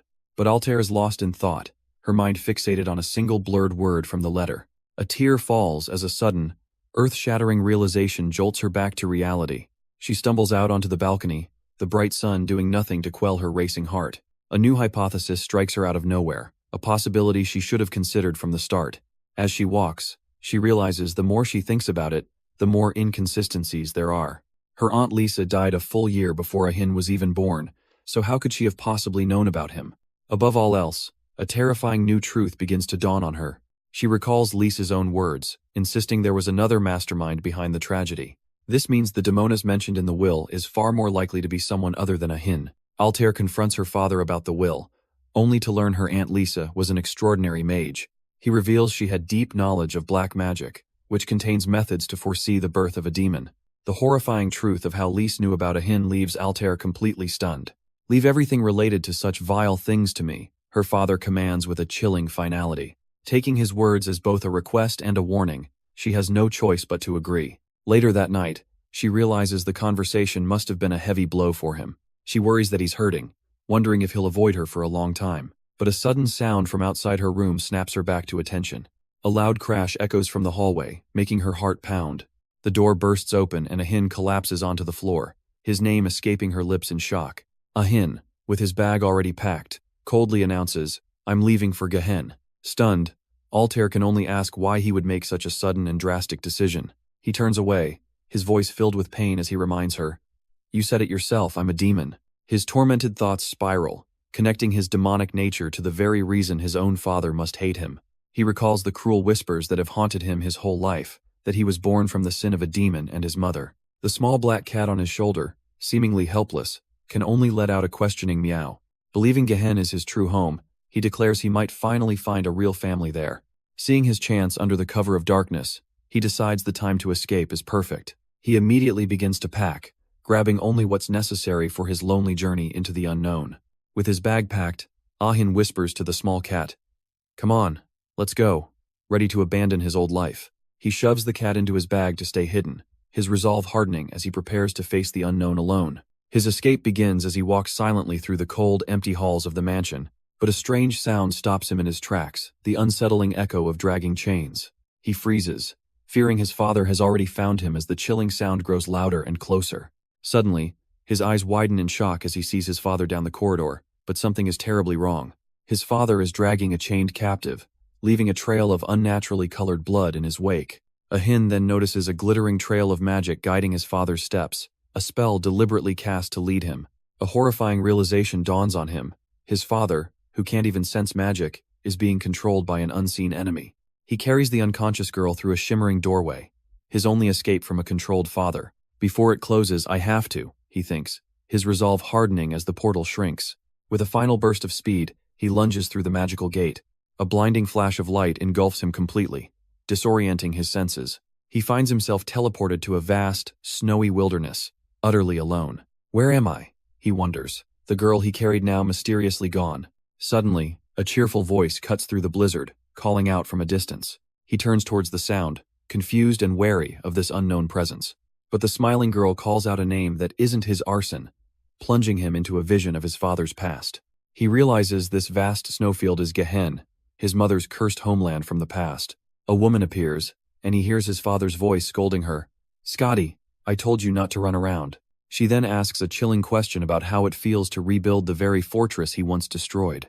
Lost in the vision, he can only reply that it feels better than he thought. As she calls him spiteful, Ahin recognizes his own features in her face. This must be his mother. He's mesmerized by her cursed red eyes as he learns she's being forced to hunt a tribute for a god. He's horrified to discover she's pregnant, declaring that forcing her to hunt is the work of a demon. But she furiously calls him a blasphemer, shattering a mysterious white orb in her hand. The sheer absurdity of the vision breaks him, and he erupts into a fit of manic laughter. "Do you know how funny you look?" she asks, to which he replies with a chilling smile, "If it's funny, then laugh." He watches his mother in the snow, thinking she looks happy but wondering why she won't fight back. It's because she'll get cold, he realizes, a simple act of profound care. She asks if he's worried about the baby, but he clarifies, "The baby is one thing, but it's also you." Ahin understands he was that treasured child, but a chilling question arises. Was his father disappointed when he wasn't born human? He feels an overwhelming urge to follow them, to finally ask the questions that haunt his very existence. He needs to know if they still love him, even after discovering the monster he would become. But the peaceful memory shatters as his mother screams his name and collapses into the snow. The vision shifts to a cold stone floor, where she weakly calls out for her baby. Black tears stream down her face as she reaches out in agony, whispering, "My baby." Suddenly, Ahin is back in reality, touching his own cheek where the same black marks have appeared, asking, "Why is this?" A voice cries out Ahin's name, demanding to know why he's there. His father angrily reminds him he was forbidden from ever leaving the annex. But Ahin's eyes are fixed on the dying woman behind him, his mother, asking why she was hidden away all this time. He desperately pleads, "If you can't love me for being a demon, couldn't you at least let me have a mother?" His father's cold reply shatters all hope. She will die soon. He's told to forget her, to act as if she never existed in the first place. The scene shifts, and under the cover of a starry night, a desperate plan is set in motion.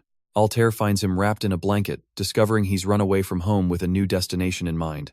"Yeah, I'm going to Gehen." He believes the witches of Gehen hold the cure for his mother's illness, and that her family might finally accept him. But Altair recognizes the terrifying truth behind his mother's condition, whispering, "It's black blood." Altair's memory flashes to the basement, realizing the demon contractor she saw was Ahin's mother. She turns to him, asking if he knows about an illness where one's blood turns black. She reveals the horrifying truth she hoped to keep from him. That is mana depletion. It's a typical side effect of a demon contract when the price for a wish isn't paid. As their mana is drained, The contractor spews black blood from their entire body as they die. Ahin spirals, fearing he made a contract with his mother as a baby, but Altair calls it absurd nonsense. Because I'm the child who was born eating my mother, he whispers, convinced it's why his father hates him. Altair gently tries to pull him from his despair, telling him not to speak of uncertain things. The crucial thing now, she insists, is to save his mother, and he looks to Gehen for the answer. But her response is a cold, definitive command. No, give up on going to Gehen. That place is truly dangerous, Altair warns, her face set with grim determination. She explains the bloody history of the Gehen War, where his ancestor killed the emperor, making Ahin's bloodline a political target. Those who wish to use you will swarm like flies, she insists, causing a desperate Ahin to ask how he can possibly save his mother now. Instead, she proposes they search the Magic Association's archives, using his transformation ability to sneak past security. And she has an ace up her sleeve, revealing she knows a librarian there who can provide immense help. She resolves to introduce them, ensuring Ahin has a powerful ally he can rely on even when she's not around. But he still worries, asking where he'll stay now that he's run from home, only for her to calmly reply, "Why are you worried when I'm here?" Arranging a secret hideout is no trouble at all. She smirks, much to his annoyance at being called a kid. For now, she declares they'll sleep in a cave, leaving a shocked Ahin to suddenly find himself suffocating under a massive blanket. But the blanket is actually her, pulling him into an embrace and claiming it's a disguise, so anyone who sees them thinks she's just hugging a doll. As night falls, Altair gently tells Ahin they'll talk more in the morning. He transforms into a small cat, and she quietly wishes him good night. Soon, they're both fast asleep, with her holding him protectively in her arms. But morning comes quickly at the Grand Chernobog estate. Inside her luxurious room, Altair is still lost in dreams. Her peaceful rest is shattered by a maid's knock, summoning her to her father's study. Waking up, she suddenly jolts in horror, realizing her hand is on Ahin's bare skin. The shock sends her tumbling out of bed with a loud thud, alerting the maid outside. "It's nothing," she yells, desperately trying to prevent the maid from entering. She presses herself against the door, heart pounding, trying to hide the boy she secretly brought into her room. "Tell my father I'll be there soon," she yells, buying herself a few precious seconds to hide her secret. She turns back to the bed, sighing as she sees Ahin sleeping with his stomach exposed, completely oblivious to the danger. Gently, she pulls the blanket over him, a flicker of concern on her face before she steels herself and leaves. The sound of her footsteps echoes as she hurries to her father's study, leaving the sleeping boy behind. Entering the grand office, she finds her father waiting with a sealed letter, ominously stating, "Edwin sent this." He immediately questions her about the upcoming hunting competition, to which she admits she was still thinking about it. Her father's gaze hardens, advising her that it would be best for her to accept the invitation he holds. Confused by his sudden insistence, Altair can only ask, "Why is that?" The bombshell drops as he reveals the truth. "The Emperor wishes to see you at this hunting competition." Altair freezes in shock, while her father presses her for an answer, his words hanging in the tense air. Altair's mind races, picturing the manipulative Emperor Rapidin II pulling the strings of her fate. Her father probes, "Are you perhaps afraid of the Emperor?" But she coldly denies it, claiming that's not the issue. Satisfied, he dismisses her, telling her to go back and prepare for the opening ceremony tomorrow. But then he drops another bombshell, revealing he has also invited the magician Claude to the hunting competition. A small, determined smile crosses Altair's face as she thinks to herself, "That's great." As she walks away, her mind is already spinning, realizing this is her chance to get information on demonic beasts for Ahin. She decides to bring Ahin along, hoping his unique abilities can uncover the truth behind Claude's mysterious appearance. The next day arrives, and a carriage rumbles through the forest on the morning of the hunting competition. Inside, the air is thick with tension as Altair reads, ignoring her father sitting across from her on the bumpy ride. Unsettled by the rough road, her father finally breaks the silence, asking, "Won't you sit next to your father?" Altair remains silent, her displeasure clear as she ignores her father's awkward request. But he moves beside her anyway, prompting a curt "I'm fine" from the unimpressed swordmaster. Unseen, Ahin mentally cackles at Rowan's doting expression, horrified at the thought of his own father acting so strangely. He even vows to one day transform into Altair just to mess with her father, a plan she remains completely unaware of. The tense silence is finally broken as her father announces, "Altair, we've arrived at the hunting competition grounds." She steps out, surveying the quiet area and wondering if they are the first to arrive. Her father calls out her name, getting her attention as she stands alone. She turns back to face him, a neutral expression on her face as she simply asks, "Yes?" He instructs her to rest in the barracks while he attends the opening ceremony, warning her not to wander too far. Alone now, she realizes the entire camp is deserted, leaving her completely unsupervised with a perfect opportunity to investigate. Realizing the camp is completely empty, Altair decides it's safe to proceed with her plan. With a soft smile, she calls out into the open, "Ain, I think it's okay for you to return to your original form now." A moment of silence hangs in the air, as a gentle breeze rustles through the trees. Suddenly, Ahin materializes, bursting into laughter and mocking her father for being a fool for his daughter. "How can you call someone else's father a fool?" she snaps back, insisting he's just a little overprotective. She grabs his arm, sternly warning him to stop laughing and stay by her side without causing any trouble. Just as he teases her for being clingy, a calm voice interrupts them, asking, "My lady, what are you doing?" A man in robes appears, explaining his tidying is just an unavoidable habit of a librarian, and Altair immediately realizes it must be Claude. With their key ally now present, the stage is set for the next phase of their mission. "Ain, this is the magician I mentioned before, Claude," she says, while Ahin can only stare, stunned by how handsome the man is. Ahin puffs out his chest, dramatically introducing himself as a barbarian warrior from Gehen, much to Altair's horror. "Please stop making up strange backstories," she begs, while Ahin can only wonder what he did wrong. She snaps that no one from Gehen would actually call themselves a barbarian, leaving him utterly speechless. The man smiles gently, introducing himself as Claude, a librarian affiliated with the Magic Association. Ahin is immediately smitten by the handsome librarian's smile, poking his own cheeks in imitation as Altair cringes. Quickly covering for him, she explains his lack of manners to Claude, who graciously accepts the excuse. Altair then lays down the rules, warning Claude to keep Ahin's existence a secret from her father, while reminding him who he truly works for. With a devoted look, Claude pledges his absolute loyalty, recognizing her for the position she gave him. Internally, she notes how peculiar he is for not siding with her powerful father, but she knows she has no choice but to trust this man. With her decision made, she turns to him with a serious expression. "Claude, I have a task for you." Claude promises to obey her every command, asking only for the order. As they walk away, Altair expresses her relief at finally being able to acquire the book on demonic beasts she so urgently needs. But Ahin can't resist mocking the librarian's devotion, dramatically clutching his chest and declaring, "My loyalty is yours, my lady." Altair scolds him for joking about sincere feelings, but quickly pivots, asking if he sensed any suspicious mana from their new ally.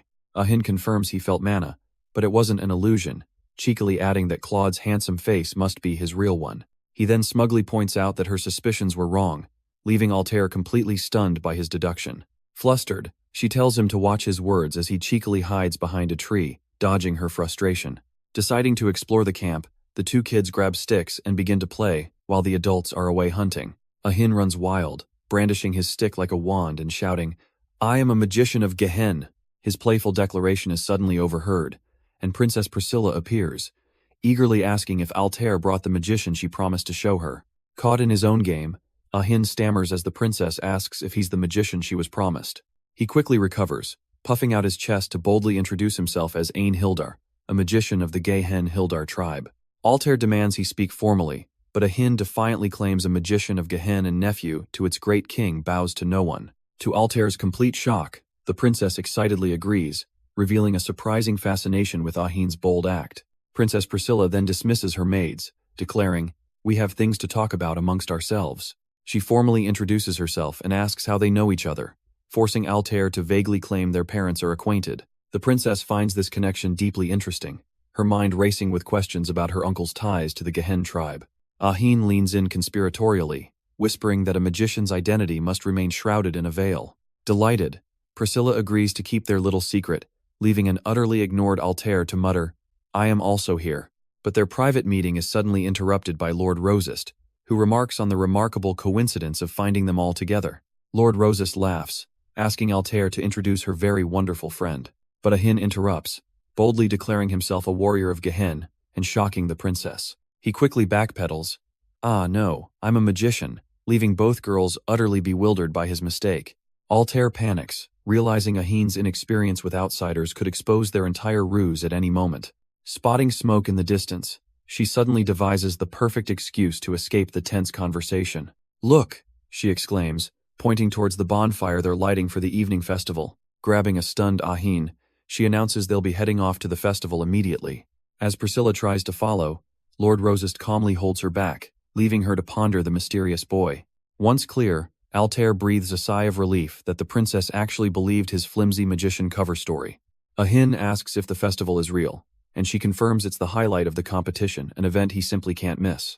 Ahin worries about her father finding out, but Altair coolly assures him they can just avoid the man. Convinced by her simple logic, he smiles and agrees to go to the festival. A warrior never misses a party, she declares with a grin, even an uninvited one. Her excitement suddenly boils over as she lets out a dramatic cry for Ahin to follow. She grabs his hand, pulling him into the fun as he realizes he wants this happy feeling to last forever. After the festivities, Ahin was finally reunited with his ailing mother in a moment of bittersweet peace. As for Altair, her own return home was far less joyful. She spent the next month in quiet reflection, confined to the mansion for her actions. Finally, facing her father, she offers a sincere apology, but he demands more than just words to put his heart at ease. "You are not to see an Esterot again," he commands coldly, placing her under house arrest for a month. Trapped by her father's command, Altair sighs in frustration, knowing there is so much she still needs to do. Meanwhile, Arsene Esterot reveals a dark story to Rowan Chernobog, one he learned from the ducal estate. He speaks of a time the demon Sigan possessed a man's body, a revelation that leaves Altair stunned. This man, Heath, had crimson eyes that would glow blood red, an unmistakable sign of demonic influence. Through these past events, Arsene explains they learned a great deal about demons and the truth of Ahin's nature. Rowan asks if it was the demon of lust that possessed his wife, and Arsene grimly confirms it was. But the greatest secret is yet to come. Ahin is a half-god, a being the demons both wish to protect and kill. The one who wants him dead is Sigan, the king of demons, who foresaw a being that would threaten his reign. Altair listens in horror, realizing that the prophesied being who will challenge a god is Ahin. Arsene concludes that Sigan's plot began long ago, even using Lisa as a pawn to eliminate any future threats. Arsene Esterot comes to a grim conclusion based on everything he's learned. With cold fury, he vows that no matter what it takes, he will find the Demon King Sigan. Altair silently agrees, knowing that unless the demon is killed, this cycle of tragedy will never end. But her moment of resolve is shattered when a maid announces an unexpected visitor. To her shock, it's the Crown Prince, Tehran, who greets his dear cousin with a chillingly familiar tone. Altair immediately questions his motives, but he cryptically replies, "There wasn't a reason for us to meet until now." He then credits her for creating this new reason, leaving Altair completely bewildered by his words. The prince's true intentions surface as he brings up Ahin, probing their suspiciously close relationship. He reveals he knows about their secret escape, mentioning a little trip they took through a checkpoint together. And worse, he knows she's been staying at the Esterot mansion, proving his spies have been watching her every move. Altair demands to know what the Crown Prince is really trying to say, but he just smirks back, turning the question on her. "What do you think?" Tehran challenges her to think for herself about how the Emperor reacted to his report. She reads the damning document, a formal accusation of collusion between their two rival houses. He scoffs that normally, her actions would be dismissed as a young lady's mischief. But the Emperor's situation now is different, he warns, leaving Altair to question what he means. He declares checkmate, revealing her father has finally succeeded in completely cornering His Majesty. Altair is stunned, wondering when her father could have possibly forced the Emperor's hand. The prince begins to explain the simple, yet brilliant moves on the political chessboard. He details a recent scandal, but Altair still doesn't see how it connects back to her father's master plan. The prince reveals the Southern Trade Alliance was nothing but a puppet for her father's grand design. Staring at the evidence, Altair is horrified as every single name is underlined in red. He smirks, telling her to confirm the damning proof for herself. He then explains how the Emperor's key financial backer, Count Renal, was the perfect target. But after the third consort's scandalous affair, the Count became a laughingstock in high society. "Why mention him here?" Altair asks, completely lost. "You didn't know?" Tehran scoffs, revealing the man accused was none other than Arsene Esterot. "That's impossible," she cries, realizing with dread this too was her father's doing. In the past, the foolish consort had framed Arsene just to protect her true lover, a mere servant.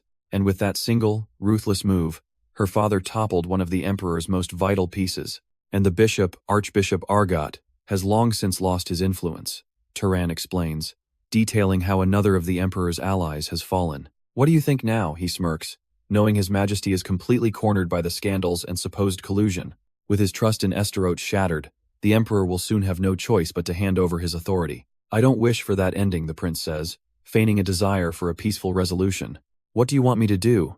she asks, falling into his trap as he simply says, "Convince your father."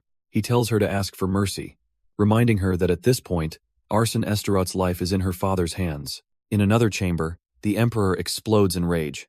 "Rowan Chernobog, how dare you speak of deposing the crown prince before me?" But Rowan remains utterly calm, coldly telling his king, "No, you are old and have lost your edge."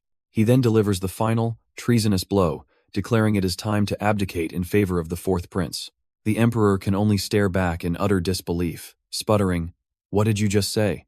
The Emperor screams for his guards, "Seize that traitor at once." But Rowan Chernobog calmly questions their authority, stopping the royal guards in their tracks. He gives the Emperor one last chance to save face, warning it would look better if he left willingly. Elsewhere, Altair arrives at a gathering, completely shocked by the scene before her. Princess Priscilla is sitting with Ahin as the maid Lenore announces she's brought Altair. The princess immediately recognizes the maid as the one who wore a knight's uniform at the library. Altair coldly confronts Lenore, revealing she disguised herself as a knight just to avoid a strict gaze.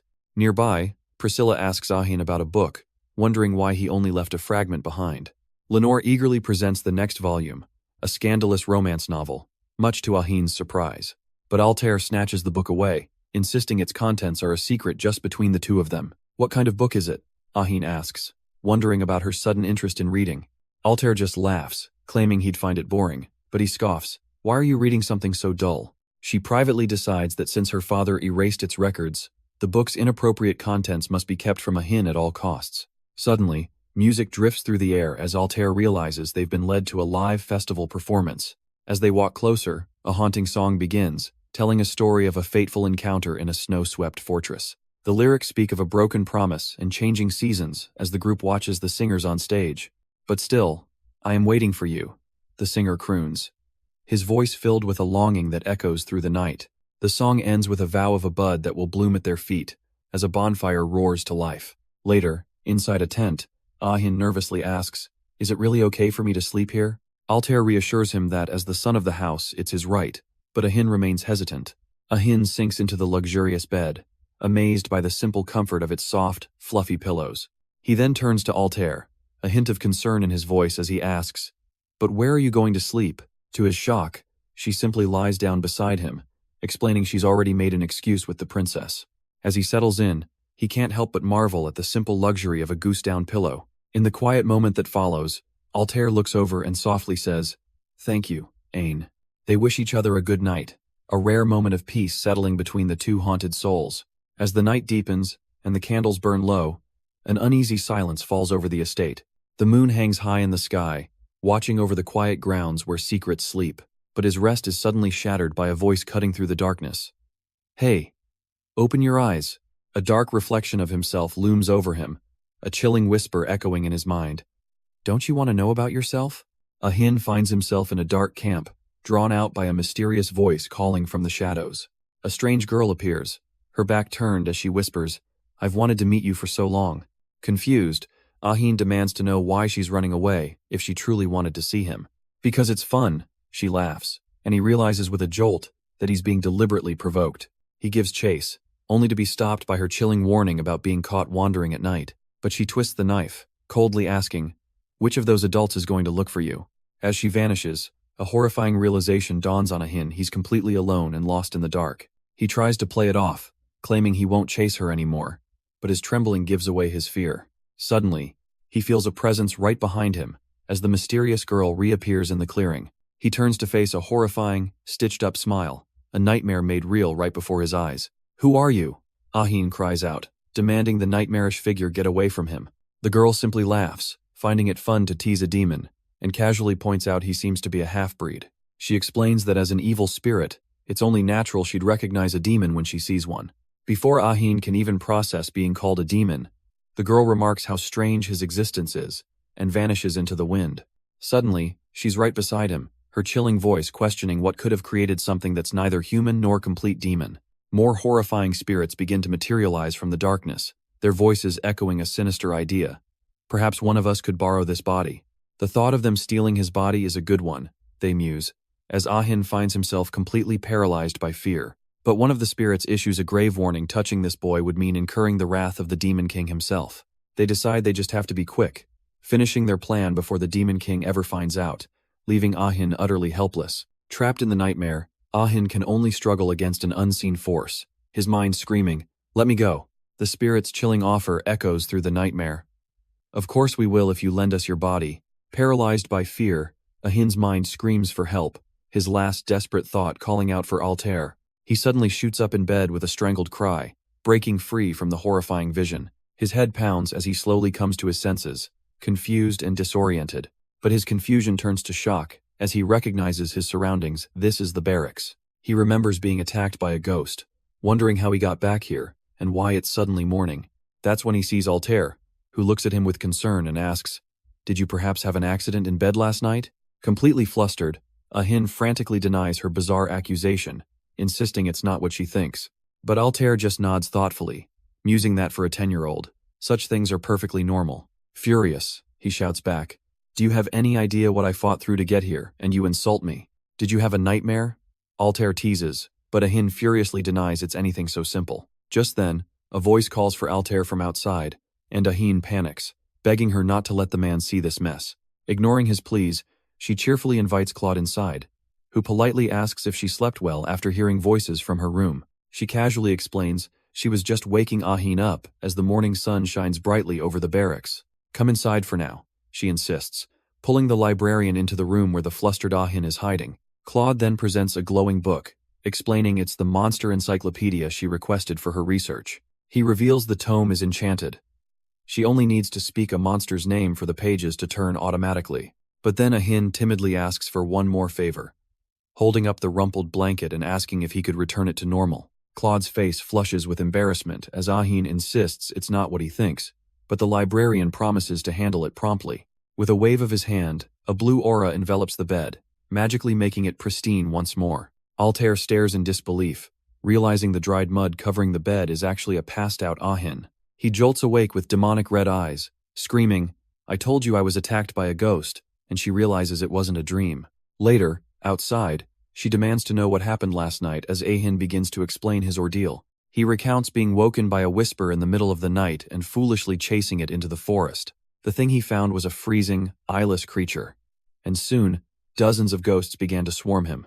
He admits the spirits wanted his body, and as Altair blames herself, Ahin angrily shouts that he came on his own. Frustrated by her guilt, he snatches the enchanted book from her hands, declaring, "Enough already, just give me that book." But instead of a monster, he speaks her full name, Altair Chernobog, leaving her completely baffled. Ignoring her confusion, he then utters the one word that truly matters, demon, causing the book to erupt in magical light. As the pages flip on their own, they both stare down in awe, ready to uncover the truth. The ancient text reveals a demon's power is absolute, but only exists through a contract made between a demon and a human. Yet, the book's only solution is to exterminate the demon's worshipper. Altair immediately senses a contradiction, asking, "But isn't this a little strange?" He agrees, confirming he can use his powers freely without any worshipper, which makes no sense. His thoughts drift to a darker place as he wonders if it's because he's a half-breed demon. Confused by his sudden shift, Altair demands to know what he means by that. He reveals the ghost from his nightmare taunted him, calling him neither human nor full demon. He blames his mother's contract, but Altair grabs him, shouting there's no proof she's a demon contractor. Calmly, he reminds her of their plan to search the forbidden archives in just a few more days. But as they finalize their plan, a sudden snap makes her freeze, asking, "Did you hear something?" A strange clicking sound fills the forest, as Altair wonders if it's just insects. But Ahin's eyes narrow, recognizing the sound of a swarm, and Altair screams a name in terror, Angra. Her enchanted encyclopedia immediately flips open, glowing with an ominous light. She reads about a parasitic monster with no defined form, like floating iron dust or a swarm of insects. When threatened, it latches onto the nearest host or clumps together to mimic other creatures. Frantically, she searches for the extermination method, her voice trembling as she whispers, "Quickly, the only way is to pierce the possessed heart with a silver dagger," and she shoves Ahin away. Then douse them with holy water and burn them, just as the dark particles begin to latch onto Ahin. With no other choice, Altair draws her sword, shouting, "Ain, run away now! I'll hold them off here!" But he can only stare in shock, completely frozen by her sudden, desperate sacrifice. "How dare you?" Altair snarls, unleashing her sword's aura, as she wonders why the monster appeared here. Her glowing blade slashes through the air, creating a desperate barrier to protect a stunned Ahin. But the dark particles are gathering faster, forcing her to realize she must send him somewhere else. Ain, please, hurry and escape, she begs. But he can only shout back, what about you? Just then, the distant sight of a hunting procession appears, and she knows he must be safe for her to fight properly. It's her family's hunting party, and she panics, knowing it's too dangerous if there are too many people. With a burst of power, she commands him, transform into the fastest running animal and escape to the end of the forest. He understands her sacrifice, nodding with a grim look as he promises, be careful. In a flash of green light, a hin transforms into a small cat and sprints away with inhuman speed. The tiny creature darts past her feet, leaving the swordmaster to face the growing darkness all alone. With a final, determined look, she promises, I'll follow you soon, Ain. Suddenly, the Chernobog hunting party arrives, a rider shouting that it's a high-ranking monster and they must retreat immediately. The riders halt, ordered that only masters should dare face such a creature. But Altair defies them, commanding, the rest of you, escort the head of the family and leave. A knight tries to object, but she cuts him off, drawing her sword with a sharp glint. The moment you touch that, your body will be taken away, she warns, threatening to cut down anyone who disobeys. Her terrifying aura silences them completely, their protests dying in their throats. Just then, her father arrives, and she immediately orders him, please request support from Count Astaroth. She insists with chilling certainty, no other support is acceptable, it must be Count Astaroth, because she fears the worst, that a hin's body has already been taken, and only his father will understand her desperate plea. Altair looks up at her father, her voice trembling as she begs him, please.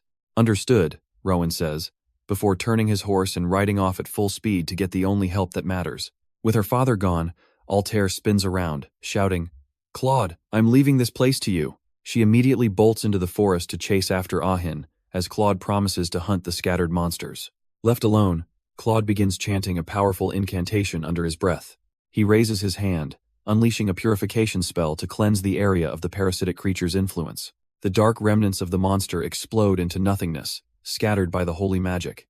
Meanwhile, deep in the woods, Altair suddenly halts her desperate search. Her eyes narrow with focus as she spots something on the ground. It's a trail of paw prints deliberately left in the mud, a secret message from Ahin himself. I must find him quickly, she thinks, following the desperate trail of paw prints. She knows his demonic abilities are limited to transformation and obedience, a power that is also a cage. For a boy too exhausted to run, this was the only option he had left. Altair pushes herself harder, wind and rain whipping past her through the trees.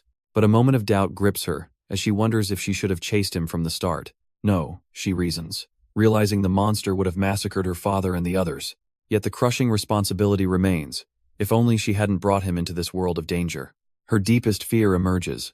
What if the Crown Prince discovers his identity all over again? The haunting image of a broken Ahin, trapped behind bars, flashes before her eyes. That can't happen, she swears. He learned freedom because of me, and I will protect it. Racing through the storm, Altair's only prayer is for Ahin's safety. She desperately scans the dark, oppressive woods for any sign of him. Convinced he's heading for the forest's edge, she pushes onward toward the river. Suddenly, a strange sound pierces the air, something far more sinister than the monster she just fought. It sounds like a ferocious beast clashing its teeth, but the thick fog conceals its source. The horrifying truth hits her all at once, and her sword slips from her trembling grasp. I shouldn't have sent him alone, she whispers, crushed by the weight of her decision. No matter the reason, she knows that single choice has sealed his fate. And then she sees him, collapsed and broken in the pouring rain, her worst nightmare made real. As tears stream down his face, a chilling thought echoes. In the end, you were taken. Is he asking to be saved? She wonders. But a hand suddenly grabs hers as a magic circle flares to life. She's yanked back as a voice cries out, Miss, why are you staring blankly?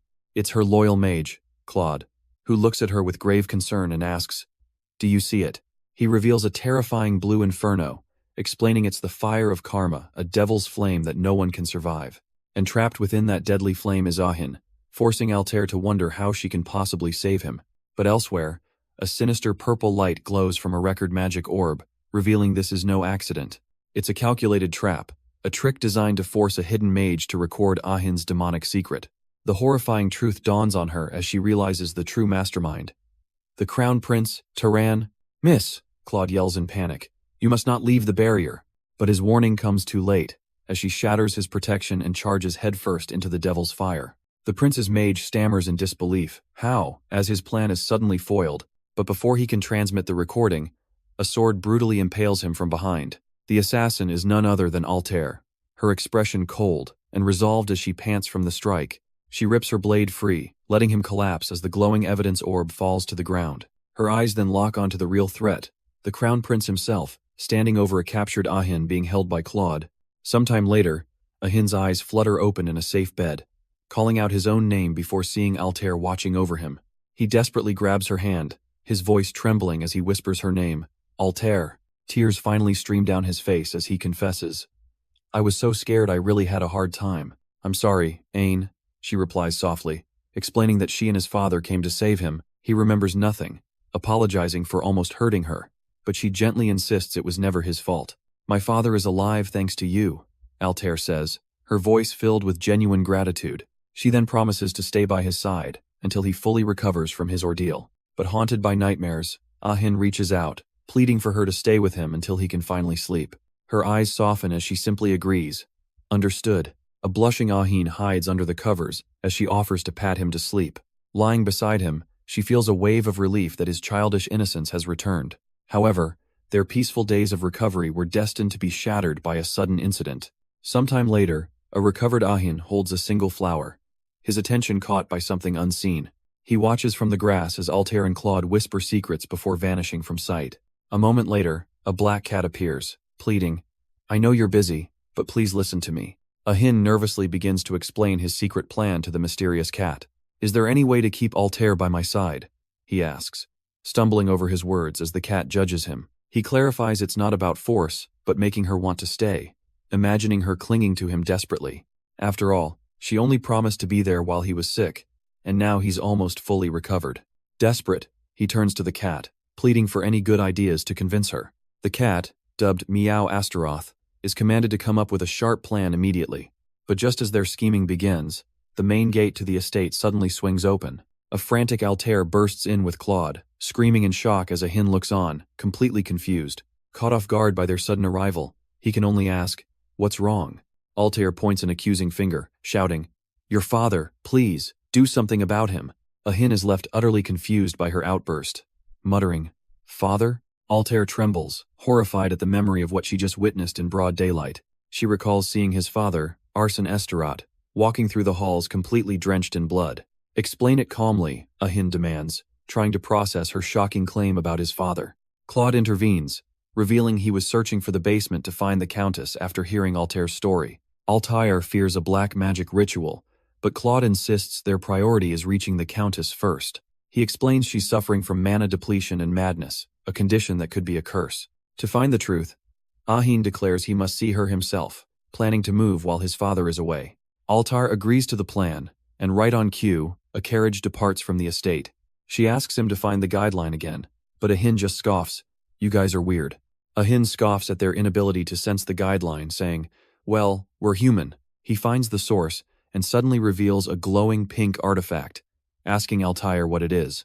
Claude pulls out a special device, explaining it's for analyzing magic formulas as he peers through it. A moment of stunned silence passes between Ahin and Altair as they wait for the results. "Amazing," Claude whispers, impressed by the intricate pattern, but Altair snaps at him to interpret the content. The analysis reveals an ancient framework designed to attract monsters, a formula only high priests of Gehen could create. Claude wonders if this is the Countess's work, questioning why anyone would attract monsters to their own home. He then poses a terrifying theory.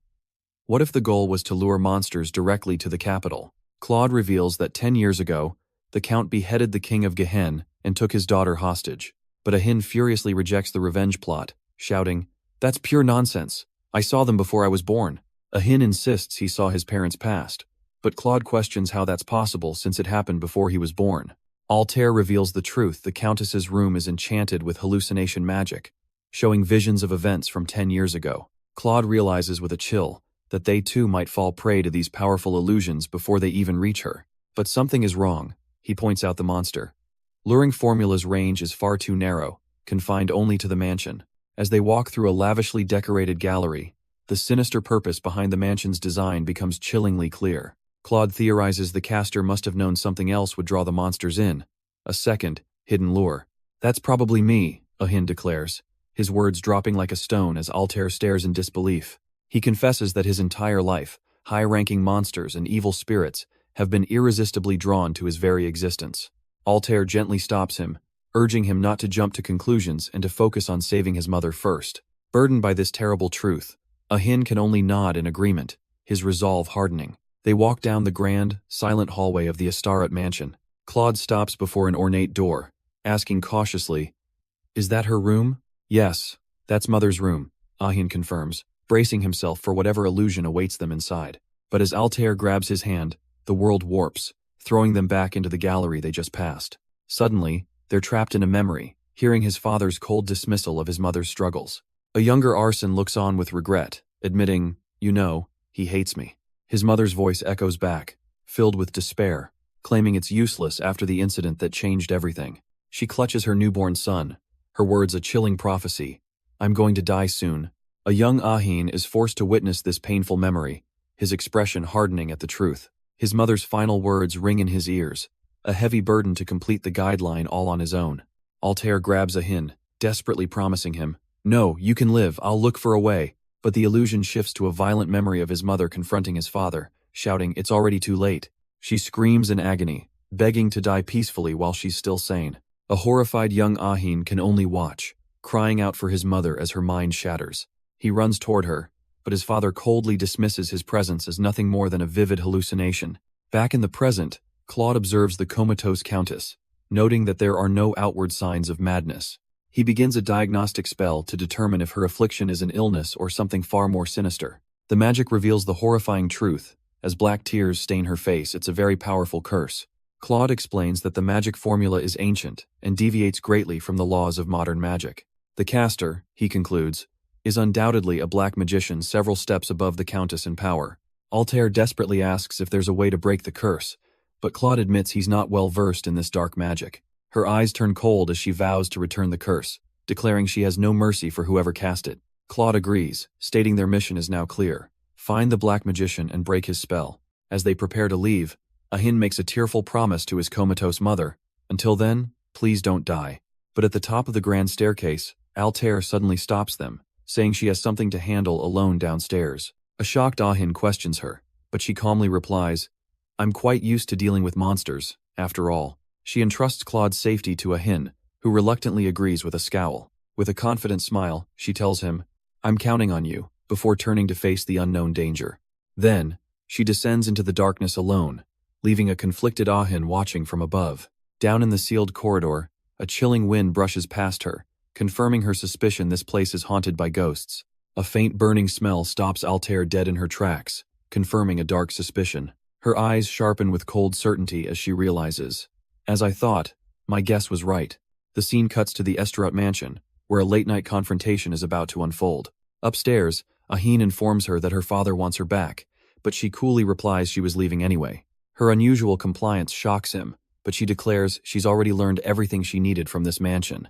"There was one last thing I wanted to ask of you," she says, revealing he summoned her at the perfect time. She asks to confirm a single assumption, and he coldly tells her to speak her mind. She begins her accusation, questioning why for 10 years he's never left the mansion, repeating the same routine. She exposes his dark secret, luring those drawn to Ain, only to discard them and confine the boy within a safe boundary. He demands proof for such an insane claim, but she already has it: the guiding lines across the mansion and the basement furnace burning the remains. "Was that question the request you wanted to make of me?"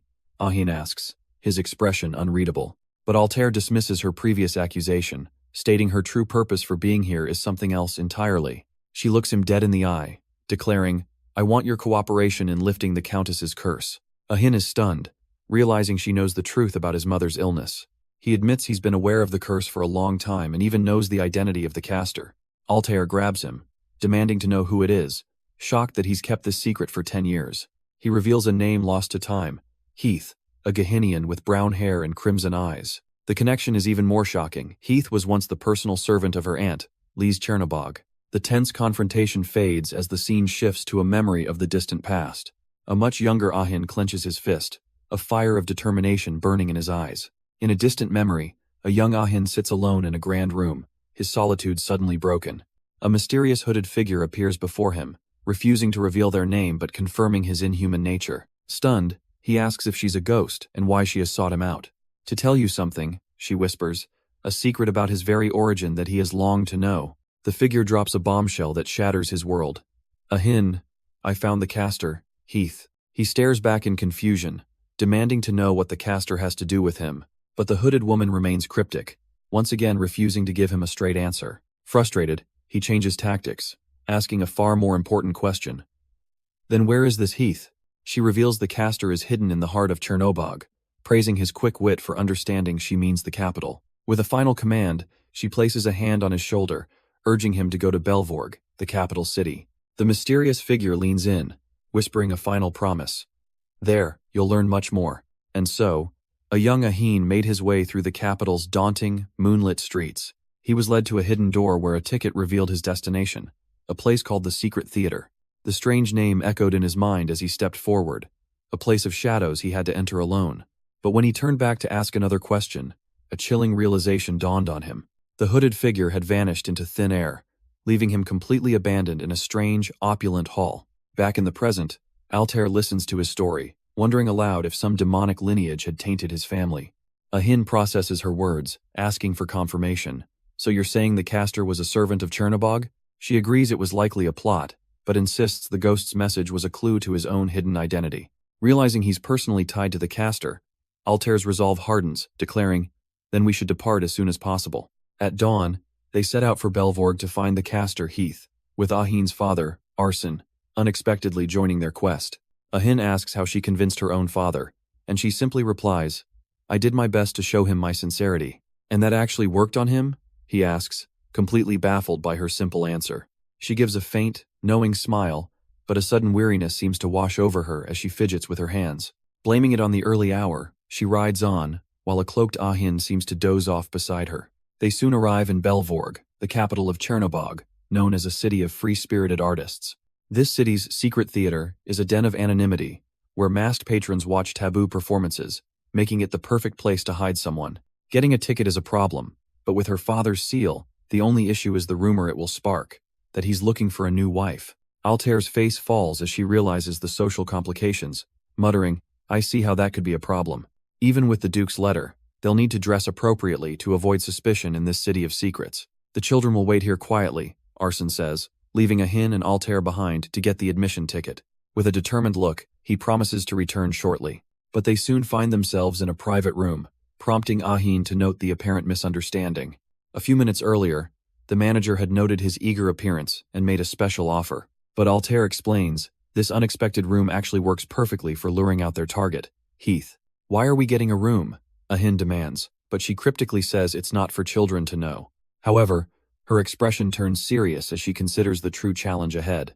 The real problem is finding Heath among the sea of masked faces in the audience. Suddenly, the curtains part and the performance begins, silencing the entire theater. Arson turns to his son with a critical question. Can you recognize him, Count? Ahin recalls the description of the man they're hunting. Blonde hair, reddish eyes, and a strange Gahenian accent. Meanwhile, a lean man is guided down a hallway, pitied as the unlucky first guest. His footsteps echo through the dimly lit, candle-lined corridor as he approaches his room. Entering with a bottle of wine, he's immediately captivated, murmuring, "What a beautiful lady." But as he removes his mask, his admiration sours into annoyance. Seriously? My first guest is... He sets the bottle down with a thud, his plan seemingly ruined. Suddenly, a hand snatches his mask away as Arson Esterode appears, whispering, I dreamed of meeting you, even in my sleep.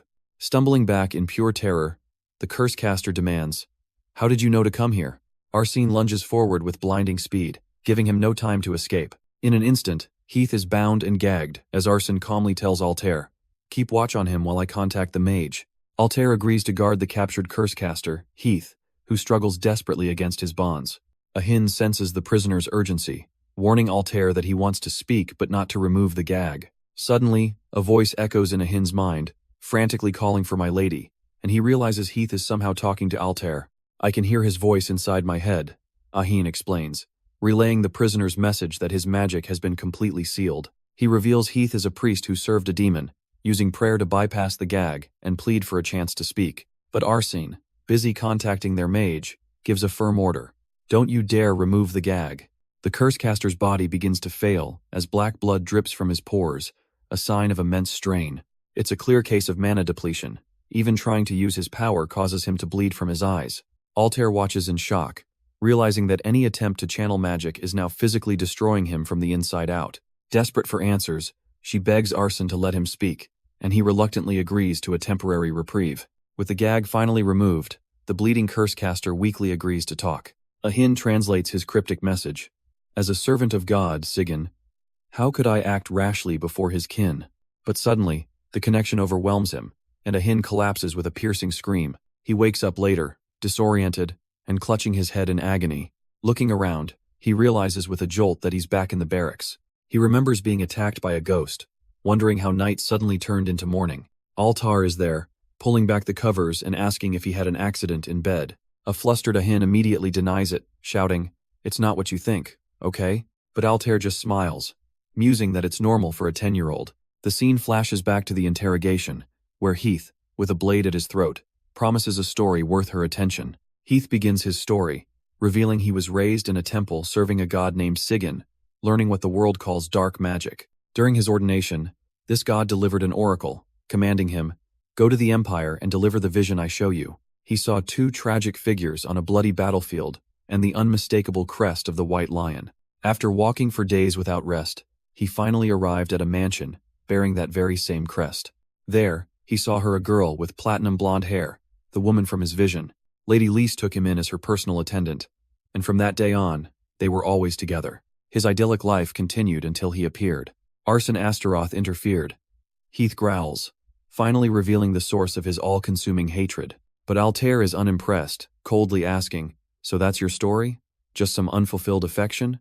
Enraged, Heath screams back that he only wanted Lys to be happy, but Arsene abandoned her for another woman. Heath claims his actions were not his own, but a command from his beloved Lady Lys. He screams that she ordered him to kill Arsene's father and curse the princess, but Altair cuts him off with a single word: "Enough." Meanwhile, in another location, the Silver Wizard Priscilla confirms that her preparations are complete. With the plan in motion, Altair turns to Ahin and gives a cryptic command to open the path. Ahin's demonic eyes gleam as he calmly agrees, understanding her intent perfectly. He steps forward, shouting a warning as a massive, intricate magic circle flares to life, trapping Heath at its center. As the spell takes hold, Heath screams a final, desperate plea to Altair, who reminds him so much of Lys. He delivers a chilling prophecy that the tragedy between Lys and Arsene will be repeated by their future children. Bleeding and broken, he reveals he understood everything the moment he saw them together. The prophecy wasn't about Lys and Arsene. It was a vision of the future, starring Ahin and Altair themselves. Heath sneers at Arsene, vowing his master will deliver a cruel vengeance and sever his neck. Meanwhile, Claude confirms the curse transfer is almost complete, with only 10 seconds remaining on the clock. Altair encourages a struggling Ahin to endure, but he reassures her with strained confidence. Suddenly, the room is filled with blood-curdling screams as the curse violently takes its toll. As Heath lies defeated, Altair coldly confirms the transfer was a success, offering him a final chance at revenge. Arsene's gaze hardens, his eyes filled with a grim resolve as he watches the scene unfold. But Heath just laughs, cryptically stating that Arsene should be present for his worst memory. A memory surfaces, a vision of Lys from the past, her name whispered like a prayer. Arsene cuts the memory short, declaring with finality, "No, this is enough." He then reaches out, his hand moving to end the curse-caster's life once and for all. "Then hurry!" Altair insists, pushing Ahin forward with newfound urgency. "Let's go meet your mother," she declares, her determination pulling him down the grand hallway. A servant informs them that his mother is asleep in the master's chamber, a place heavy with secrets. Just then, Arsene slips into the room ahead of them, his back turned to the children. Inside, Ahin freezes as his ailing mother mistakes her husband for someone else, her voice a weak whisper. He stammers, just in a bit, clearly terrified to face the woman he barely knows. A painful memory echoes in his mind, his mother's voice asking, "Is the baby still alive?" The question hits him like a physical blow, his red eyes widening in shock and confusion. But Altair gives him a gentle push, her voice soft yet firm as she says, "Go on inside. Go." Finally taking a step, Ahin walks into the heavy silence of the room, ready to confront his past. His mother's eyes fly open as she cries out, "My child." Arsene watches from the side, his expression unreadable as the long-awaited reunion finally happens. Tears stream down Ahin's face, a lifetime of pain and confusion welling up in his crimson eyes. He rushes forward, collapsing into her arms as he finally whispers the word, "Mother." She holds him close, her own voice trembling. "I missed you so much, my dear child." Meanwhile, a month passes, as Altair reflects on the aftermath from the confines of her mansion. She spent that time in quiet contemplation, a prisoner in her own home. Finally, facing her father, she offers a sincere apology for all the trouble she's caused. But his response is cold and heavy with conditions. "Then put my heart at ease this time." His ultimatum is absolute. "You are not to see Ahin Esterote again, do you understand?" Altair sighs in defiance, knowing she has far too much to do to be locked away by her father. In his study, her father reveals a dark truth learned from Arson. The curse-caster's eyes would glow a sinister blood. Red. He explains how a demon appeared through another's body, revealing critical secrets about their kind and about Ahin. Altair is stunned to learn a demon possessed her own mother, a being that paradoxically wants to both protect and kill Ahin.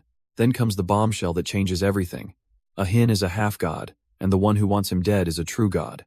This enemy even tried to kill Ahin's parents before he was born, using her own Aunt Lise as a pawn in their grand scheme. If everything that day proves to be true, her father continues, his voice heavy with the weight of his conclusion. He then makes a solemn vow to find the god named Sigyn, the true mastermind behind it all, and kill him. But his tone suddenly shifts as he thanks her, leaving Altair completely baffled by his cryptic gratitude. The Crown Prince confronts Altair, questioning her suspicious closeness to Count Astaroth. He reveals he knows everything, even the secret trip they took through the checkpoint together.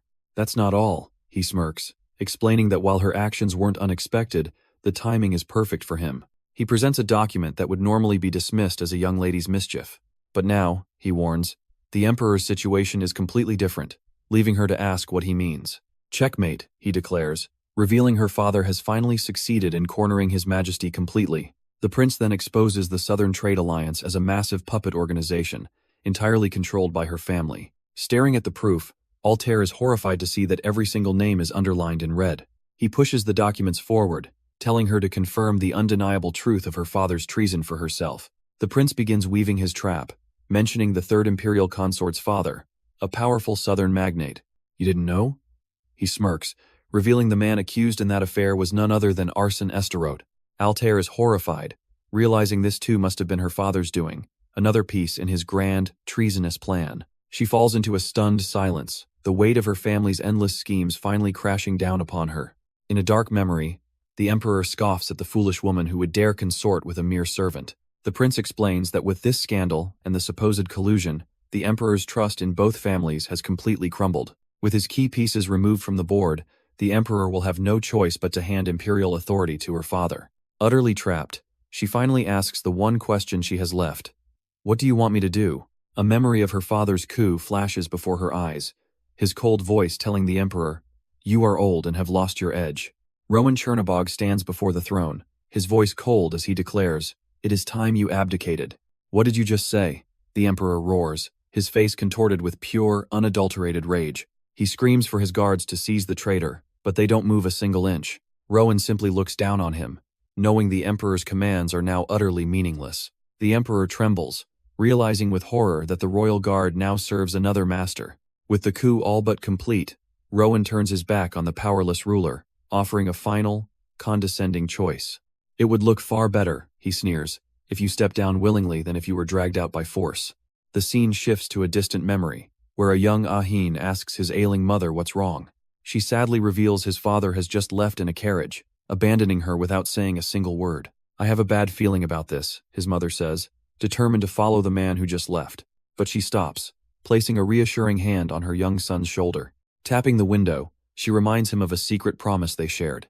A single demonic wing unfurls as he confirms he knows exactly what to do if things get dangerous. As black feathers drift past, she whispers a final, worried plea for his safety. The carriage he's chasing disappears down the dark, lonely streets of the city. While trying to eavesdrop, Ahin is suddenly approached from behind by a mysterious hooded figure. He strains to hear their hushed conversation, wondering what secrets they could be hiding. But his attention is stolen by a glowing blue butterfly, a sight that leaves him whispering in disbelief. No way. After discovering the truth, Altair reveals to her father that the god Sigyn was the real culprit. He praises her brilliance, saying, "I'm proud of you. Altair, you truly are my daughter." But even after telling him everything, a cold feeling of dread begins to creep into her heart. He completely evades her question about forgiving arson, coldly telling her it's time for bed. Stunned by his dismissal, she desperately calls out to him. He simply leans in, whispering a chillingly final, "Sleep well, my daughter." Then he turns his back and walks away, leaving her alone with her unanswered questions. A horrifying thought crosses her mind as she sits in the dark. Is it already too late? But her despair turns to resolve as she declares her goal hasn't changed. She must see Ahin. Before her resolve wavers, she seeks him out one last time, finding his door slightly ajar. She pushes it open, her voice barely a whisper as she calls out, "Ain?" He turns, asking how she knew it was him, and then wonders with a soft smile, "Were you waiting for me?" As she gently touches his cheek, he asks what brings her to his room so late. She nervously presents a small, carefully wrapped package, admitting it's a gift for him. He confesses it took him all winter to make, as it was his first time creating something like this. She smiles warmly, promising to treasure it and wear it when the first snow falls next year. He thanks her, but she quickly changes the subject, insisting she has something important to tell him. His expression darkens as he reveals a dangerous secret. "Last night I secretly followed my father." In a flashback, Ahin's father is summoned to a secret meeting where he's reminded of an upcoming memorial for Lee's Chernobog. Suddenly, the Emperor gives him a chilling order. On that day, you are to assassinate Rowan Chernobog. The threat is absolute if he doesn't comply. Both he and his son will die. With no other choice, Arson simply says, "Understood." Back in the present, Altair reveals the shocking truth of how the Emperor threatened her father to force his hand. She realizes the Emperor is cornered, but his reckless order has given them two objectives to prevent a catastrophe. First, the Emperor must be stopped from contacting the Magic Association for help. And second, with a grave look, she declares, "Your father must not assassinate mine." Altair reveals their plan. They will sneak into the Emperor's chambers and destroy his communication artifact while he's being watched. Altair's eyes narrow as she formulates a new, daring plan. As for stopping the assassination, she declares to Ahin, "I have an idea. It's a way to prevent it entirely, a strategy that leaves the young boy completely stunned." Meanwhile, at the grand headquarters of the politically neutral Magic Association, a new plot is brewing. This sacred institution is bound by an oath to serve only the nation, standing by no one's side. But inside, Rowan Chernobog tempts a senior scholar, asking if he wants to see the glory of the ancient kingdom restored. "Surely you've heard the rumors," he smirks, revealing the Emperor now pays closer attention to his counsel. The scholar flinches, realizing the sheer gravity of this treasonous proposal. "All you have to do is handle one simple task for me," Rowan commands, promising a new, noble status for the mages.